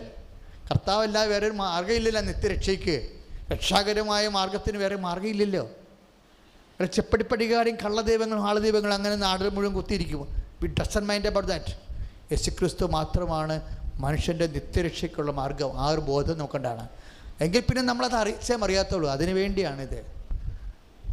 അപ്പം അതുകൊണ്ട് പത്രം മേടിക്കാനുള്ളവരല്ല ഇന്ന് മേടിക്കണം. 100, 500, 200, 300 നിങ്ങൾക്ക് ദൈവം തന്നിരിക്കുന്ന സാമ്പത്തിക സുസ്ഥിതി അനുസരിച്ച് നിങ്ങൾ പ്രേക്ഷിത പ്രവർത്തനം ചെയ്യണം. ഇവിടുത്തെ നേർച്ച അത് മാത്രമാണ്. ബാക്കിയെല്ലാം നിങ്ങൾക്ക് വേണ്ടി ദൈവം തരുന്ന ദൈവത്തിൻ്റെ അനുഗ്രഹങ്ങളാണ്, നേർച്ചയല്ല. തിരി, ഒലിവെണ്ണ, ഉപ്പ്, പ്രത്യക്ഷീകരണ പ്രാർത്ഥന, ഉടമ്പടി പ്രാർത്ഥന, പത്രം, അതെല്ലാം ദൈവം നിങ്ങൾക്ക് നൽകുന്ന അനുഗ്രഹങ്ങളാണ്. പക്ഷെ നേർച്ചയെന്ന് പറയുന്നത് ഒന്നേ ഉള്ളൂ. ദൈവത്തിന് വേണ്ടി നമ്മൾ ചെയ്യുന്നത്. ദൈവത്തെ അറിയാത്തത് അറിയിക്കുക, അറിഞ്ഞവരെ ആഴപ്പെടുത്തുക. അത് വാങ്ങിച്ചുകൊണ്ട് പോയി എന്തുമാത്രം വാങ്ങിച്ചുകൊണ്ട് പോയി എവിടെയെങ്കിലും ഇപ്പോൾ ചിലർ വേളാങ്കണ്ണി പോകുന്നവർ അവിടെ പോയി വലിയ ദൂരയാത്ര പോകും. അപ്പോൾ കൊണ്ടുപോകും പത്രത്തിൽ. എവിടെയും കൊണ്ടുപോയി പള്ളിയുടെ വാതിക്കല വേറെ എവിടെയെങ്കിലും വെക്കാൻ പറ്റോട് വെക്കും. ആൾക്കാരെ വന്ന് എടുത്തുകൊണ്ട് പോകും. പക്ഷെ വെക്കുമ്പോൾ നമുക്കൊരു ഉറപ്പുണ്ടാകണം. ഈ പത്രം നമ്മൾ 10-20 മിനിറ്റെങ്കിലും അവിടെ നിൽക്കണം. എടുക്കുന്നുണ്ട് ആൾക്കാർ തന്നെ എടുക്കണത്. അല്ലെങ്കിൽ കടക്കാർ വാങ്ങിച്ചുകൊണ്ട് പോയി ചുരുട്ടിക്കളയേ. പിശാച് പറയും, കടക്കാരോട് പറയും അടുത്ത് കൊണ്ടുവന്ന് പരിപ്പ് ചുരുട്ടാൻ പറയും. അപ്പം അങ്ങനെ ചെയ്യരുത്. ശ്രദ്ധിച്ച് വേണത് കഴിയാൻ. കാര്യം ഇത് വെഞ്ചരിച്ച പത്രമാണ്. ഇതിൻ്റെ ഒരു അംശത്തിന് ഇപ്പം ഈ സാക്ഷ്യം, കഴിഞ്ഞ സാക്ഷ്യം എന്താണ്? ഒരു ക്യാൻസർ രോഗി പത്രം ഗുളിക പോലെ നിവർത്തിയില്ലാവുന്നപ്പോൾ വേദന കൊണ്ട് തല മരവിച്ചപ്പോൾ പത്രം എടുത്ത് ഗുളിക പോലെ ക്യാപ്സുൽ പോലെ ചുരുട്ടി വിഴുങ്ങിയെന്ന്. ആ നിമിഷം അവൻ സുഖപ്രാപിക്കുകയാണ്. അത്രയും സംഭവമാണ് അതിലൂടെ നടക്കുന്നത്. ഒക്കെ നമുക്കതിനെക്കുറിച്ച് ഒന്നും അറിയത്തില്ലായിരുന്നു. എന്നോട് പത്രം കൊടുക്കാൻ മാത്രമേ അമ്മ പറഞ്ഞിട്ടുള്ളൂ. അത് പറഞ്ഞ് 2013. പക്ഷേ ഇങ്ങനെയൊക്കെ സംഭവിക്കുമെന്ന് അത് അമ്മയുടെ കാര്യങ്ങളാണ്. അമ്മ ഇനിയും ചെയ്യും അതിനേക്കാൾ വലിയ കാര്യങ്ങൾ. അമ്മ പ്രത്യക്ഷപ്പെടുന്ന സ്ഥലമാണിത്. അതുകൊണ്ട് ഈ മണ്ണിലേക്ക് വിളിക്കുന്നവന് അമ്മ വിളിക്കണമെന്നുള്ള ബോധം ഉണ്ടാകണം. അപ്പോൾ നിങ്ങളുടെ കാര്യത്തിൽ തീരുമാനം ഉണ്ടായിരിക്കും. കൈ അടിച്ച് കർത്താൻ മക്കളെ ശ്രദ്ധിക്കുക. അപ്പോഴീ മെഴുകുതിരിയെക്കുറിച്ച് ഞാൻ പറയാം. പത്രം കൊടുത്തുകൊണ്ടിരിക്കുക. പ്രേക്ഷിതർ ഓഫീസിൽ നിന്ന് പോകുമ്പോൾ നിങ്ങൾ തിരിച്ച് പോകുമ്പോൾ കൗണ്ടറിൽ പത്രമുണ്ട്, അതിപ്പോൾ നമ്മൾ വെഞ്ചരിക്കും. നേരത്തെ വെഞ്ചരിച്ച് വെച്ചിരിക്കുകയാണ്, എങ്കിലും കൂട്ടായ്മയുടെ വെഞ്ചരിപ്പ് എനിക്ക് കിട്ടും. അപ്പം നമ്മൾ ചെയ്യേണ്ട ഇതാണ്, നിങ്ങൾക്ക് നീല മെഴുകുതിരി തരും. ഇപ്പോൾ ഒരു ചെറിയൊരു വ്യത്യാസം വന്നിട്ടുണ്ട്. അതായത് ഇതാണ് ഉടമ്പടിത്തിരി. ഈ ഉടമ്പടിത്തിരി മാതാവിൻ്റെ സ്കൈ ബ്ലൂ കളറിൽ, ഇതാണ് മാതാവിൻ്റെ കളറ്. നമ്മളല്പം ചേഞ്ച് ചെയ്യണം. കാര്യം ഈ ആൾക്കാർ നമ്മൾ ഉടമ്പടിത്തിരി ആ കരിനീലത്തിരിയായിരുന്നു അല്ലേ. അപ്പോൾ അത് ആൾക്കാർ പിന്നെ കൂട്ടത്തോടെ ഇത് മേടിച്ചുകൊണ്ട് പോവുകയും, അപ്പോൾ ഉടമ്പടിത്തിരി ഏതാണ്, നമ്മൾ സാധാരണ ഡെയിലി പ്രെയറിനുള്ള തിരി ഏതാണെന്ന് അറിയാൻ പറ്റാത്ത കണ്ടീഷൻസ് വരും. അപ്പോൾ അതുകൊണ്ട് ചെറിയൊരു വ്യത്യാസം വരുത്തിയിരിക്കുകയാണ്. ഇതാണ് പച്ചത്തിരിയാണ് ഉടമ്പടിത്തിരി, രാത്രി പ്രാർത്ഥിക്കുന്നത് അല്ലേ. നീലത്തിരി കണ്ടേ, ഈ നേരം മാതാവിൻ്റെ ഇപ്പോൾ ഇനിയുള്ള ഉടമ്പടിക്കൽ ഇതാണ് കൊടുക്കുന്നത്.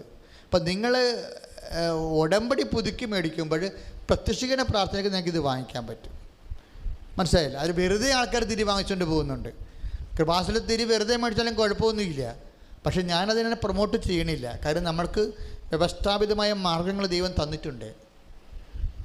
അപ്പം അതുകൊണ്ട് നമ്മളത് കൃത്യമായിട്ട് ഉപയോഗിക്കണം. അപ്പോൾ അതുകൊണ്ട് വെറുതെ വാങ്ങിക്കുന്നവർക്ക് ഇനി മുതൽ കരിനീലത്തിരിയാണ് കൊടുക്കണം. അപ്പോൾ ഇപ്പോൾ കരിനീലത്തിരി ഉപയോഗിക്കുന്ന ആൾക്കാരില്ലേ, അതെല്ലാം ഉടമ്പടിത്തിരിയാണ്. അതുപോലെ തന്നെ പ്രാർത്ഥിച്ചിട്ട് പോയിക്കൊള്ളാം.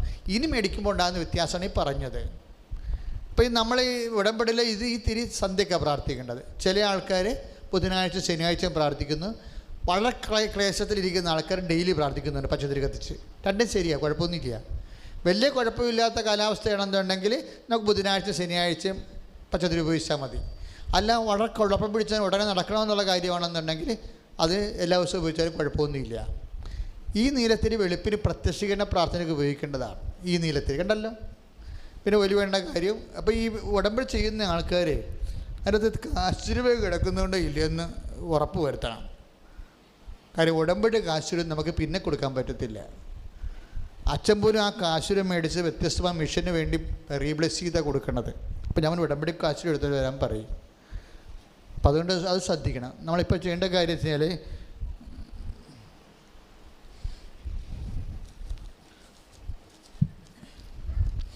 അടുത്ത പ്രാർത്ഥന 4-ാം തീയതിയാണ്, മറ്റന്നാൾ. അടുത്ത പ്രാർത്ഥന 4-ാം തീയതി മറ്റന്നാൾ. സമയവും സൗകര്യമുള്ളവർക്ക് വേണമെങ്കിൽ വരാം. കാര്യം ആ പ്രാർത്ഥനയുടെ അരിവ് നിൽക്കുമല്ലോ, ഒരു വലിയ പ്രാർത്ഥന കിട്ടുന്ന കാര്യമില്ലേ. പിന്നെ അർത്തുങ്കൽ ആരാധന 12 മണിക്ക് വ്യാഴാഴ്ച 12 മണിക്ക് അർത്തുങ്കൽ ആരാധന. തങ്കി ആരാധന വ്യാഴാഴ്ച രാത്രി 7 മണിക്ക്. ഇപ്പോൾ നമ്മുടെ ഏറ്റവും വലിയ പ്രാർത്ഥന ഈ മാസത്തത് അടുത്ത ചൊവ്വാഴ്ച നടക്കണം കേട്ടോ, മറ്റന്നാൾ. പറ്റുന്നൊരു വരണേ. പിന്നെ കുട്ടികളുടെ ധ്യാനം യൂത്ത് മിഷൻ 8-ാം തീയതി. അക്രൈസ്തവ കൂട്ടായ്മ ഹോസ്പിറ്റൽ മിഷൻ അത് 11-ാം തീയതി, 2-ാം ചൊവ്വാഴ്ച.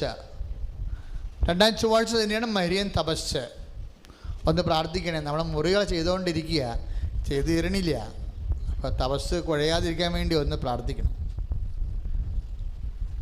അപ്പോൾ മരിയൻ തപസ് 11, 12, 13, 14 തീയതികളിൽ നിങ്ങൾ വീട്ടിലായിരിക്കുമ്പോഴും ഈ ഉടമ്പടി തിരി പ്രാർത്ഥിക്കുമ്പോൾ നമ്മൾ തപസ്സിനെ ഓർക്കണം. ഒത്തിരി പേര് 10-200 പേര് വരുന്ന താമസിച്ച് ധ്യാനിക്കേണ്ടതാണ്. അവർക്ക് എല്ലാ അനുഭവവും അഭിഷേകവും ഉണ്ടാകാൻ പ്രാർത്ഥിക്കണം. 16-ാം തീയതി തൊഴിലാളി കൂട്ടായ്മ ഉച്ചകഴിഞ്ഞ് 3-ാം ഞായറാഴ്ച. ഇനി 3-ാം ചൊവ്വാഴ്ച 18-ാം തീയതി. 18-ാം തീയതിയാണ് നമ്മൾ ഇതുപോലെ തന്നെയാണ് ഇപ്പോൾ 18-ാം തീയതി വന്നിരിക്കുന്നത്. 3-ാം ചൊവ്വാഴ്ചയും ആദ്യ ചൊവ്വാഴ്ചയുടെ അതേ പവറിലേക്ക് പതുക്കെ കയറി വരിക. അത്രയും ആളോടുകൂടി അത്രയും സാക്ഷ്യങ്ങളുണ്ട്. 41 സാക്ഷ്യങ്ങളാണ് 3-ാം ചൊവ്വാഴ്ചയുള്ളത് ഇപ്പോഴേ, കുറേ നാളായിട്ട്. പ്രക്ഷുതരുടെ കൂട്ടായ്മ 4-ാം ശനിയാഴ്ച. ഉടമ്പടി പ്രാർത്ഥനയിൽ നിങ്ങൾ ഉടമ്പടി ചെയ്യുമ്പോൾ ഒരു നിമിഷം മൗനമായിട്ട് ഉടമ്പടി ചെയ്തു പോയ എല്ലാവർക്കും വേണ്ടി പ്രാർത്ഥിക്കണം. കാര്യം നമുക്ക് പ്രത്യക്ഷീകരണ പ്രാർത്ഥന പറഞ്ഞ് അമ്മ തന്നിട്ട് 2014 തന്നപ്പോൾ രക്ഷാകരമായ ഒരു നടപടി കൃപാസനത്തിലും ഞങ്ങളുടെ കുടുംബത്തിലും നമ്മൾ പ്രാർത്ഥിച്ചിട്ടാണ് ഈ ഉടമ്പടി പ്രാർത്ഥന ഇപ്പോൾ കിട്ടിയിരിക്കുന്നത്. അതുവഴിയാണ് ഇപ്പോൾ ഉടനടി പരിഹാരം എല്ലാവരും വളരെ പെട്ടെന്ന് സ്പീഡായിട്ട് അമ്മ അത് അനുഗ്രഹിച്ച് ആശ്വസിപ്പിച്ച് കൊണ്ടുപോകണത്. അപ്പോൾ അതിൽ നിന്ന് എന്തെല്ലാം സംഭവമാണ്. ഉടമ്പടി ചെയ്താൽ തന്നെ അനുഗ്രഹം. പിന്നെ അതിലുള്ള ഒലിവെണ്ണ 6000-7000 പേര് നിർത്തി വെഞ്ചരിച്ചിട്ടുള്ളതല്ലേ, അതിൻ്റെ തിരികൾ, അതിൻ്റെ ഉപ്പ്, അതെല്ലാം അത് പിന്നെ ഉടമ്പടി 1-2 കാര്യം നടന്നു കഴിഞ്ഞാൽ നിങ്ങൾ ഉടനെ ആ 2 കാര്യം മാറ്റിയിട്ട് സാക്ഷ്യം പറഞ്ഞിട്ട് ഉടമ്പടി പുതുക്കണം. സാക്ഷ്യം പറഞ്ഞ് ഞാൻ ഉടനെ ചെയ്യേണ്ട കാര്യം എന്താണ്? ഉടമ്പടി പുതുക്കുകയാണ്. ഇനി സാക്ഷ്യം പറഞ്ഞില്ലെങ്കിലും പറയാൻ അവസരം കിട്ടില്ലെങ്കിലും കാര്യം നടന്ന് 1-2 കാര്യം നടന്നാൽ ആ 2 കാര്യം മാറ്റിയിട്ട് പുതിയ 2 കാര്യം ചേർത്തിട്ട് ഉടമ്പടി പുതുക്കണം. ആ ഉടമ്പടിയുടെ ആ കൃപയിൽ നിൽക്കാൻ വേണ്ടി അത് സഹായകമാണ്. എല്ലാ ദിവസവും രാവിലെ 9:30 മണിക്ക് നമുക്ക് ഉടമ്പടി തുടങ്ങാം. 4 മണിയാകുമ്പോൾ അവസാനിക്കും. ആദ്യ ഞായറാഴ്ചമേ ഇല്ലാതുള്ളൂ, ബാക്കി എല്ലാ ദിവസവും ഉടമ്പടിയുണ്ട്. ശ്രദ്ധിക്കുക, ഒരു ചെറിയ വ്യത്യാസം വന്നിട്ടുണ്ട് ഇപ്പോഴും. വ്യത്യാസം അല്ല, ഒരു നല്ലൊരു വ്യത്യാസം. ഞങ്ങൾക്ക് ട്രാൻസ്ഫറായിട്ട് ഞാൻ പോയ കാര്യം അറിയാമല്ലോ നിങ്ങൾക്ക്. പോയ കാലം ഞാനില്ല, അവിടെ നിന്ന് ഞാൻ തൈക്കാട് ഡിസ്ട്രിക്റ്റ് പോയിരിക്കുക. തൈക്കാട് ഡിസ്ട്രിക്റ്റിൽ നിങ്ങളൊന്ന് വരണമെന്ന് ഞാൻ ആഗ്രഹിക്കണില്ല. എന്താ കാര്യം വെച്ച് കഴിഞ്ഞാൽ ഞാനത് ആ ഇടവക എടുത്തത് അതവിടെ കുറച്ച് ജോലിയുണ്ട് ശരിക്കും. ഇപ്പം എല്ലാം ഒന്നേന്ന് തുടങ്ങിയിരിക്കുകയാണ്. പള്ളി നിർമ്മാണം ഉൾപ്പെടെ, പള്ളി അറ്റകുറ്റപ്പണി പോക്ക് നല്ല ശരിക്കും 21 കൊല്ലമായിട്ട് ഇത് ആദ്യമായിട്ട് ഞാനവിടെ പോയി ഇരിക്കണത്. നിങ്ങൾ തൈക്കാട്ടുശ്ശേരിക്ക് വേണ്ടി പ്രാർത്ഥിക്കണം.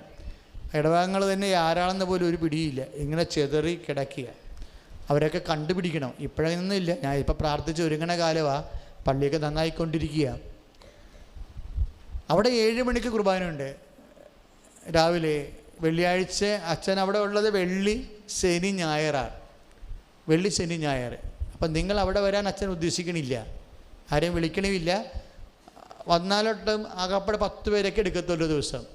ജസ്റ്റ് 10 പേരെടുത്ത് ബർത്ത്ഡേ ക്യാൻസൽ ചെയ്ത് കളയും. വെള്ളം പോലും കിട്ടാത്ത സ്ഥലമാണ് അവിടെയെങ്കിൽ. നമ്മുടെ കട പോലൊന്നുമല്ല, കുറേ നടന്നാലേ വെള്ളം കിട്ടത്തുള്ളൂ. പക്ഷേ നിങ്ങൾക്ക് ചെയ്യാവുന്നൊരു കാര്യമുണ്ട്. അച്ഛൻ കൃപാസനത്തിൽ ഞായർ, തിങ്കൾ, ചൊവ്വ, ബുധൻ, വ്യാഴം 4-5 ദിവസം താമസിക്കുക. പണ്ടത്തെ പോലെ ഇല്ലേ, ഇപ്പം വന്നു പോകയില്ല, ഇവിടെ ഞാനിവിടെ താമസിക്കുക. ഇപ്പം ഞായറാഴ്ച വന്നാൽ തിങ്കൾ, ചൊവ്വ, ബുധൻ, വ്യാഴം, വ്യാഴാഴ്ച വൈകുന്നേരം പോകത്തുള്ളൂ. പിന്നെ വെള്ളി, ശനി, ഞായർ അവിടെ. അങ്ങനെയാണ് ഇപ്പോൾ പോകുന്നത്. ഇപ്പം എന്താ പ്രശ്നം എന്ന് വെച്ച് കഴിഞ്ഞാൽ, എന്താ ഗുണമെന്ന് പറഞ്ഞു കഴിഞ്ഞാൽ, ഇപ്പം രജിസ്റ്റർ ചെയ്ത എല്ലാവർക്കും മെസ്സേജിങ്ങിന് വേണ്ടി രജിസ്റ്റർ ചെയ്യണം. പക്ഷെ പത്രത്തിൻ്റെ കാർഡൊക്കെ ഉണ്ടെങ്കിലും ജസ്റ്റ് എല്ലാ ദിവസവും രാവിലെ കൃപാസനത്തിൽ തിങ്കൾ തൊട്ട് വ്യാഴാഴ്ച വരെ തിങ്കൾ, ചൊവ്വ, ബുധൻ, വ്യാഴാഴ്ച വരെ രാവിലെ 7 മണിക്ക് കൃപാസനത്തിൽ കുർബാന ഉണ്ടാവും.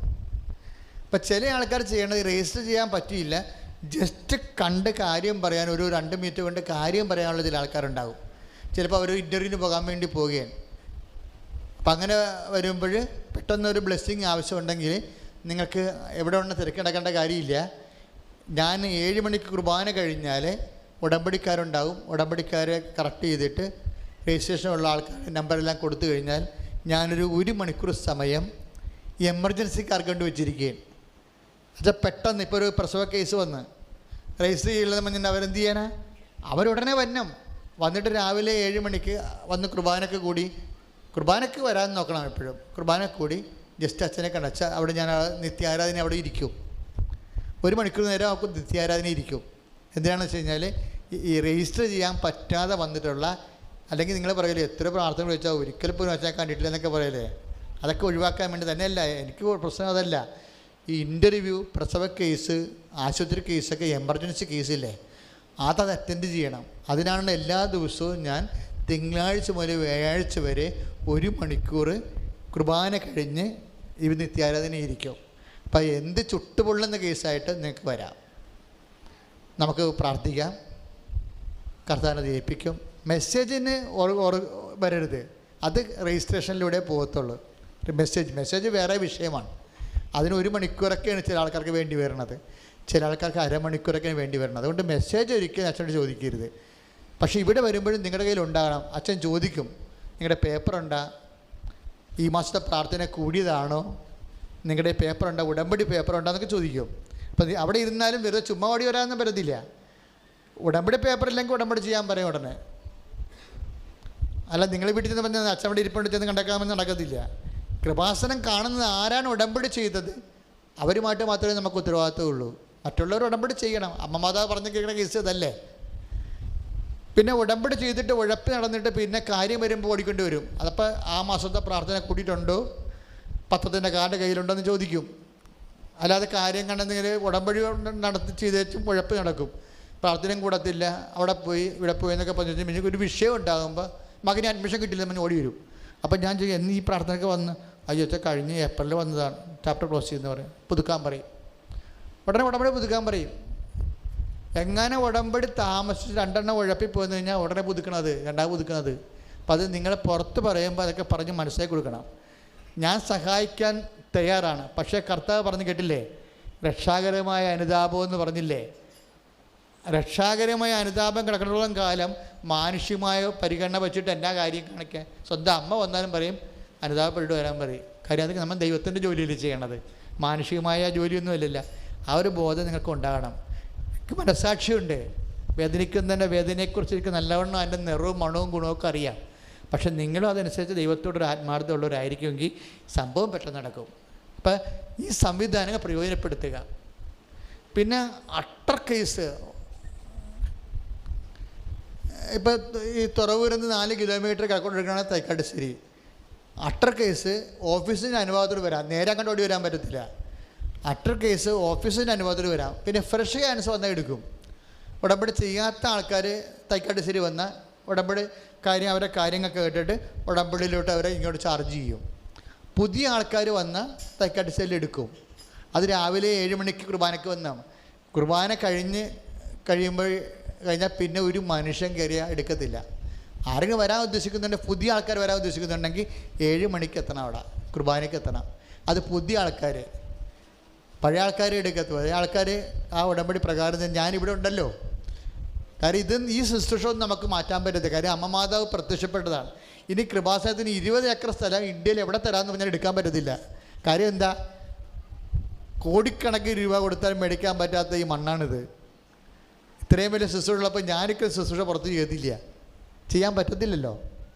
ഇനി അതായത് അതുകൊണ്ട് തന്നെ തിങ്കൾ ടു വ്യാഴം എൻ്റെ എമർജൻസി മക്കൾ അച്ഛനെ കണ്ടില്ലെങ്കിൽ അമ്മയെടുത്ത് വന്ന് കാര്യം കണ്ടുകൊണ്ട് പോകാൻ വേണ്ടി പ്രത്യേകം ശ്രദ്ധിക്കുക.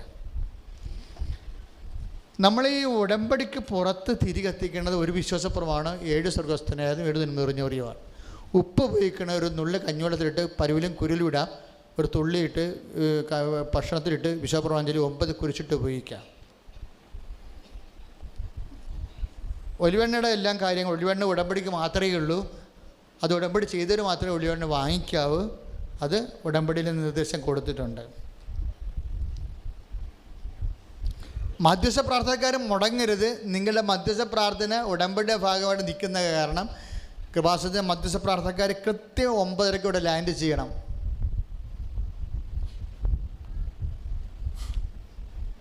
രജിസ്ട്രേഷന് വേണ്ടവർ സബിതയാണ്, സബിത സിമിയുമായിട്ട് അവരുടെ ഫോണിൽ സംസാരിക്കുക.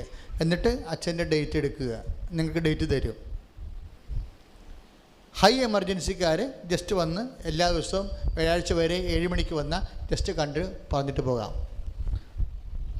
അപ്പോൾ അവർക്ക് 2 മിനിറ്റൊക്കെ കിട്ടത്തുള്ളൂ. ജസ്റ്റ് ആ ഹോട്ട് കാര്യം കേട്ട് അതിനെക്കുറിച്ച് ദൈവ ആൾക്കാരെ കൊണ്ട് നിർത്തി പ്രാർത്ഥിപ്പിച്ചിട്ട് പവർ ചെയ്ത് വിടുക.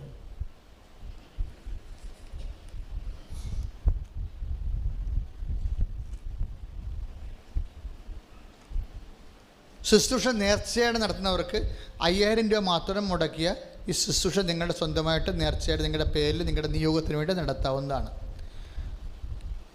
നമ്മുടെ ഫേസ്ബുക്കിൽ നിങ്ങൾ പേജ് ലൈക്ക് ചെയ്യണം. അത് പത്രത്തിലുണ്ട് എങ്ങനെ പേജിൽ. അങ്ങനെയാണെങ്കിൽ ഇപ്പോഴിവിടെ നടക്കുന്ന പ്രോഗ്രാം ലൈവായിട്ട് നിങ്ങൾക്ക് കാണാൻ പറ്റും.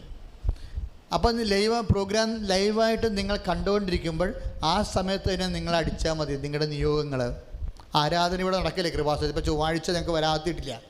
ചൊവ്വാഴ്ച 2 മണിക്ക് 12 മണിയാക്കുമ്പോൾ തന്നെ നിങ്ങൾ ഫേസ്ബുക്ക് ഓൺ ചെയ്യണം. എന്നിട്ട് പേജ് ലൈക്ക് ചെയ്യണം. പേജ് ലൈക്ക് അപ്പം തന്നെ ഓൺലൈനിൽ നിങ്ങൾക്ക് വരുമ്പോൾ ആരാധന നടക്കുന്ന നിങ്ങൾക്ക് മുറി ഇരുന്ന് കാണാൻ പറ്റും. അപ്പം തന്നെ നിങ്ങളുടെ ഇൻഡക്ഷൻ നിങ്ങൾ ടൈപ്പ് ചെയ്താൽ മതി. അപ്പോൾ ഇൻഡക്ഷൻ ടൈപ്പ് ചെയ്യണം.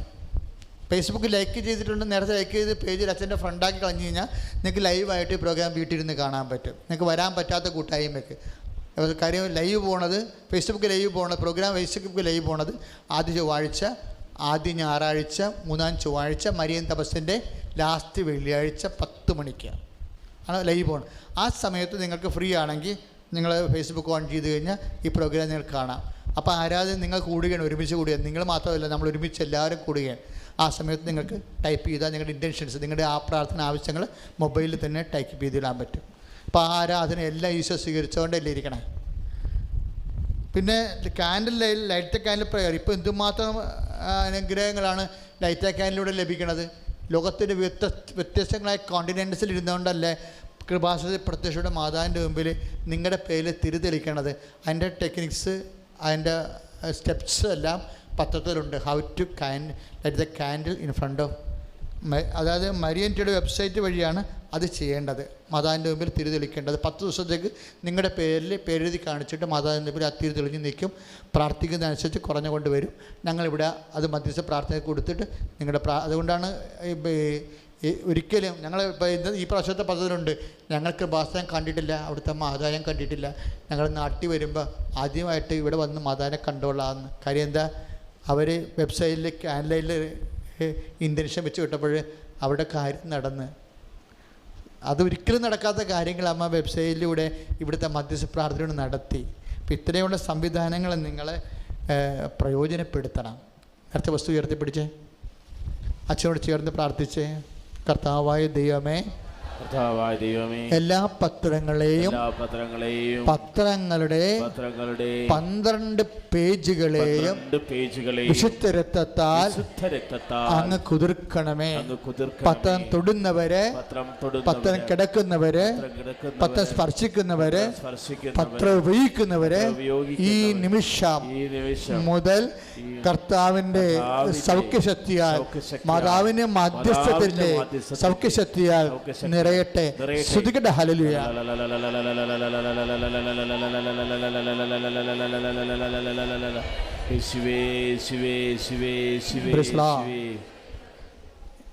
ഇനി നേർച്ച വസ്തുക്കളെ ആശീർവദിക്കുകയാണ്. തിരി, തേൻ, ഉപ്പ് മേടിച്ചിരിക്കുന്നവരെ വിശ്വാസപ്രമാണം ചൊല്ലട്ടെ. കർത്താവായ ദൈവമേ, കർത്താവായ ദൈവമേ, ഇപ്പോൾ വെച്ചിരിക്കുന്ന തിരിയിലും തേനിലും ഉപ്പിലും മറ്റു നേർച്ച വസ്തുക്കളിലും കർത്താവിൻ്റെ കൃപ നിറയട്ടെ. പരിശുദ്ധാത്മാവിൻ്റെ ശക്തി ജ്വലിക്കട്ടെ.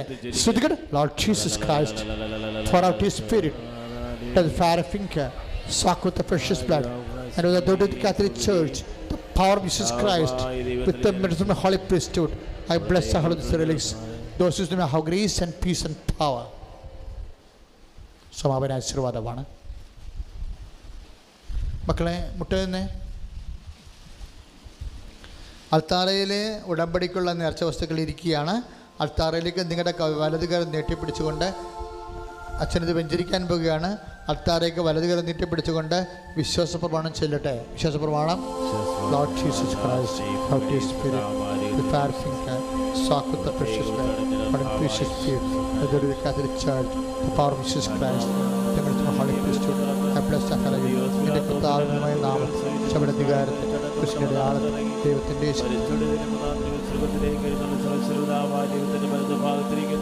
അവിടെ ജീവിക്കുന്നവരെയും മരിച്ചവരെയും വിധിക്കാമെന്ന് ഞാൻ വിശ്വസിക്കുന്നു.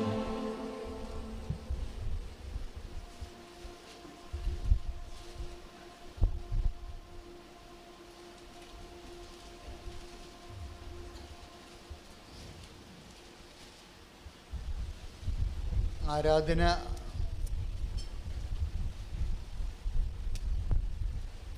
ആശീർവാദം കഴിയുമ്പോൾ എല്ലാവരും പത്രം കെട്ടുകെട്ടായിട്ട് വാങ്ങിക്കേണ്ടതാണ്. എല്ലാം വെഞ്ചരിച്ചിരിക്കുകയാണ്.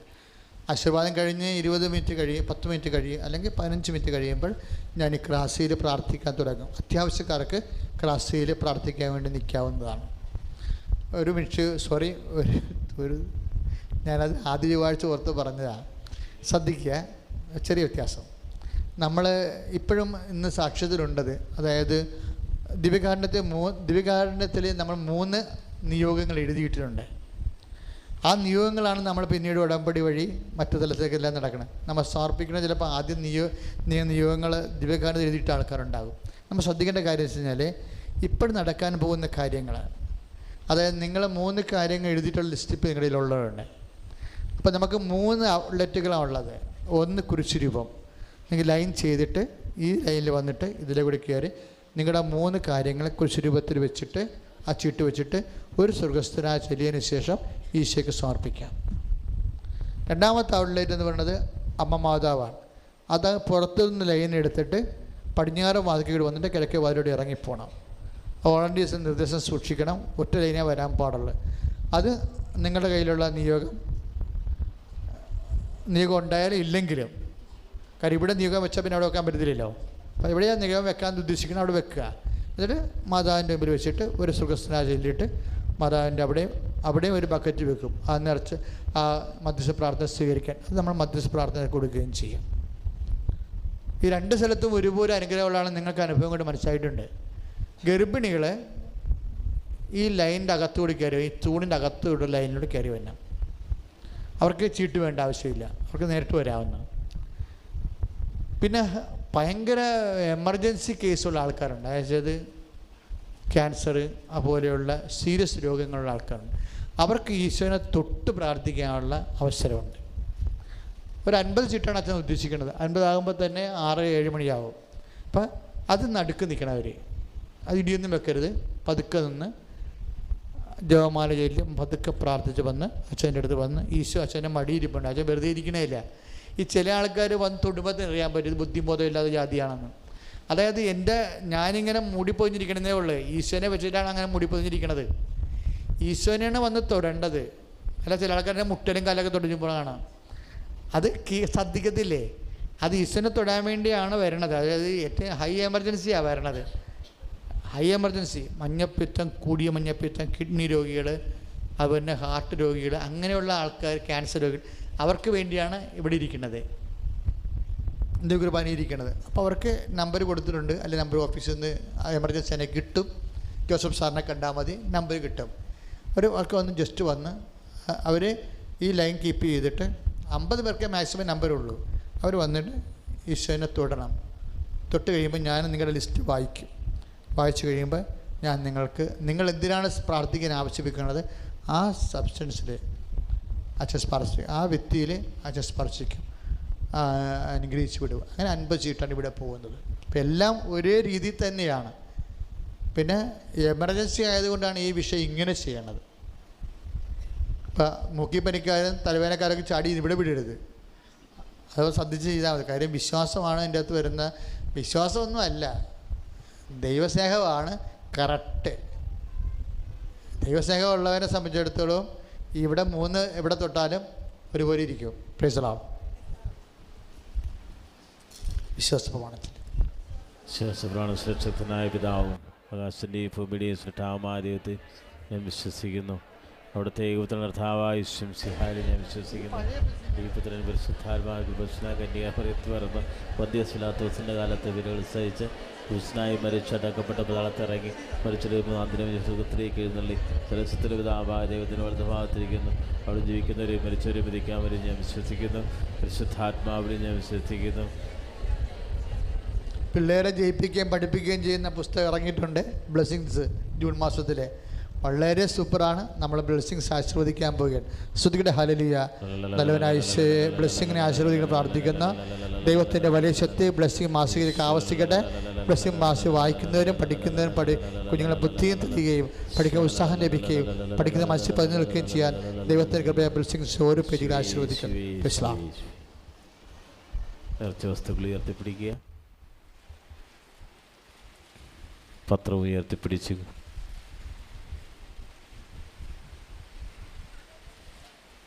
അതിശക്തമായിട്ട് സ്തുതിക്കട്ടെ. ഹല്ലേലൂയ. യേശുവേ എന്ന് വിളിച്ച് പ്രാർത്ഥിക്കട്ടെ. ഹല്ലേലൂയ, ഹല്ലേലൂയ, ഹല്ലേലൂയ, ഹല്ലേലൂയ. യേശുവേ സ്തോത്രം. യേശുവേ നന്ദി കർത്താവേ, സ്തോത്രം ദൈവമേ. ഹല്ലേലൂയ, ഹല്ലേലൂയ, ഹല്ലേലൂയ, ഹല്ലേലൂയ, ഹല്ലേലൂയ, ഹല്ലേലൂയ, ഹല്ലേലൂയ. യേശുവേ, യേശുവേ, യേശുവേ സ്തുതിക്കട്ടെ. യേശുവേ എന്ന് വിളിക്കട്ടെ. ഹല്ലേലൂയ. കർത്താവേ, രോഗദുരിതങ്ങളെ ആശീർവദിക്കുന്നതിനോട് സ്തുതിക്കുന്ന കർത്താവേ, കടഭാരം കയറി മക്കളെ ആശീർവദിക്കുന്നതിനോട്ട് സ്തുതിക്കുന്ന കർത്താവേ, സദാരഹിതരെയും ഭവനരഹിതരെയും തൊഴിൽ രഹിതരെയും ആശീർവദിക്കുന്നതിനെ ഓർത്ത് സ്തുതിച്ച് പ്രാർത്ഥിക്കുന്ന കർത്താവേ, ധനാവിധ രോഗങ്ങളുടെ മേൽ കർത്താവേ ശക്തി പ്രകടമാക്കുന്നതിനെ ഓർത്ത് സ്തുതിച്ച് പ്രാർത്ഥിക്കുന്ന കർത്താവേ, എൻ്റെ ഈശോയെ ഏതെല്ലാം നിയോഗങ്ങൾ സമർപ്പിച്ചുകൊണ്ട് പ്രാർത്ഥിക്കുന്നു, എല്ലാ നിയോഗങ്ങളുടെ മേലും അവിടുത്തെ ശക്തി പ്രകടമാകുന്നതിനെ ഓർത്ത് സ്തുതിച്ച് പ്രാർത്ഥിക്കുന്ന കർത്താവേ, കർത്താവേ ഞങ്ങളെ ആശീർവദിക്കുന്നതിനെ ഓർത്ത് നന്ദി പറയുന്ന കർത്താവേ, യേശുവേ എന്ന് വിളിക്കട്ടെ, കരഞ്ഞു പ്രാർത്ഥിക്കട്ടെ. കടുതീരോടെ നിയോഗങ്ങള് വീണ്ടും ദൈവ തിരുസലിൽ സമർപ്പിക്കട്ടെ. ഇത് കർത്താവ് നിങ്ങളെ സ്പർശിക്കുകയാണ്, കർത്താവ് നിങ്ങളെ തൊടുകയാണ്, കർത്താവ് നിങ്ങളുടെ നിയോഗങ്ങളെ ഏറ്റെടുക്കുകയാണ്. നിങ്ങളുടെ കുടുംബങ്ങള് ആശീർവദിക്കപ്പെടുന്നു, നിങ്ങളുടെ മക്കൾ ആശീർവദിക്കപ്പെടുന്നു, നിങ്ങളുടെ മാതാപിതാക്കൾ ആശീർവദിക്കപ്പെടുന്നു, സൗഖ്യപ്പെടുന്നു. ഹല്ലേലൂയ. പരിശുദ്ധ പരമ ദിവ്യകാരുണ്യത്തിന് നേരവും ആരാധനയും സ്തുതിയും പുകഴ്ചയും ഉണ്ടായിരിക്കട്ടെ. പരിശുദ്ധ പരമ ദിവ്യകാരുണ്യത്തിന് നേരവും ആരാധനയും സ്തുതിയും പുകഴ്ചയും ഉണ്ടായിരിക്കട്ടെ. പരിശുദ്ധ പരമ ദിവ്യകാരുണ്യത്തിന് നേരവും ആരാധനയും സ്തുതിയും പുകഴ്ചയും ഉണ്ടായിരിക്കട്ടെ.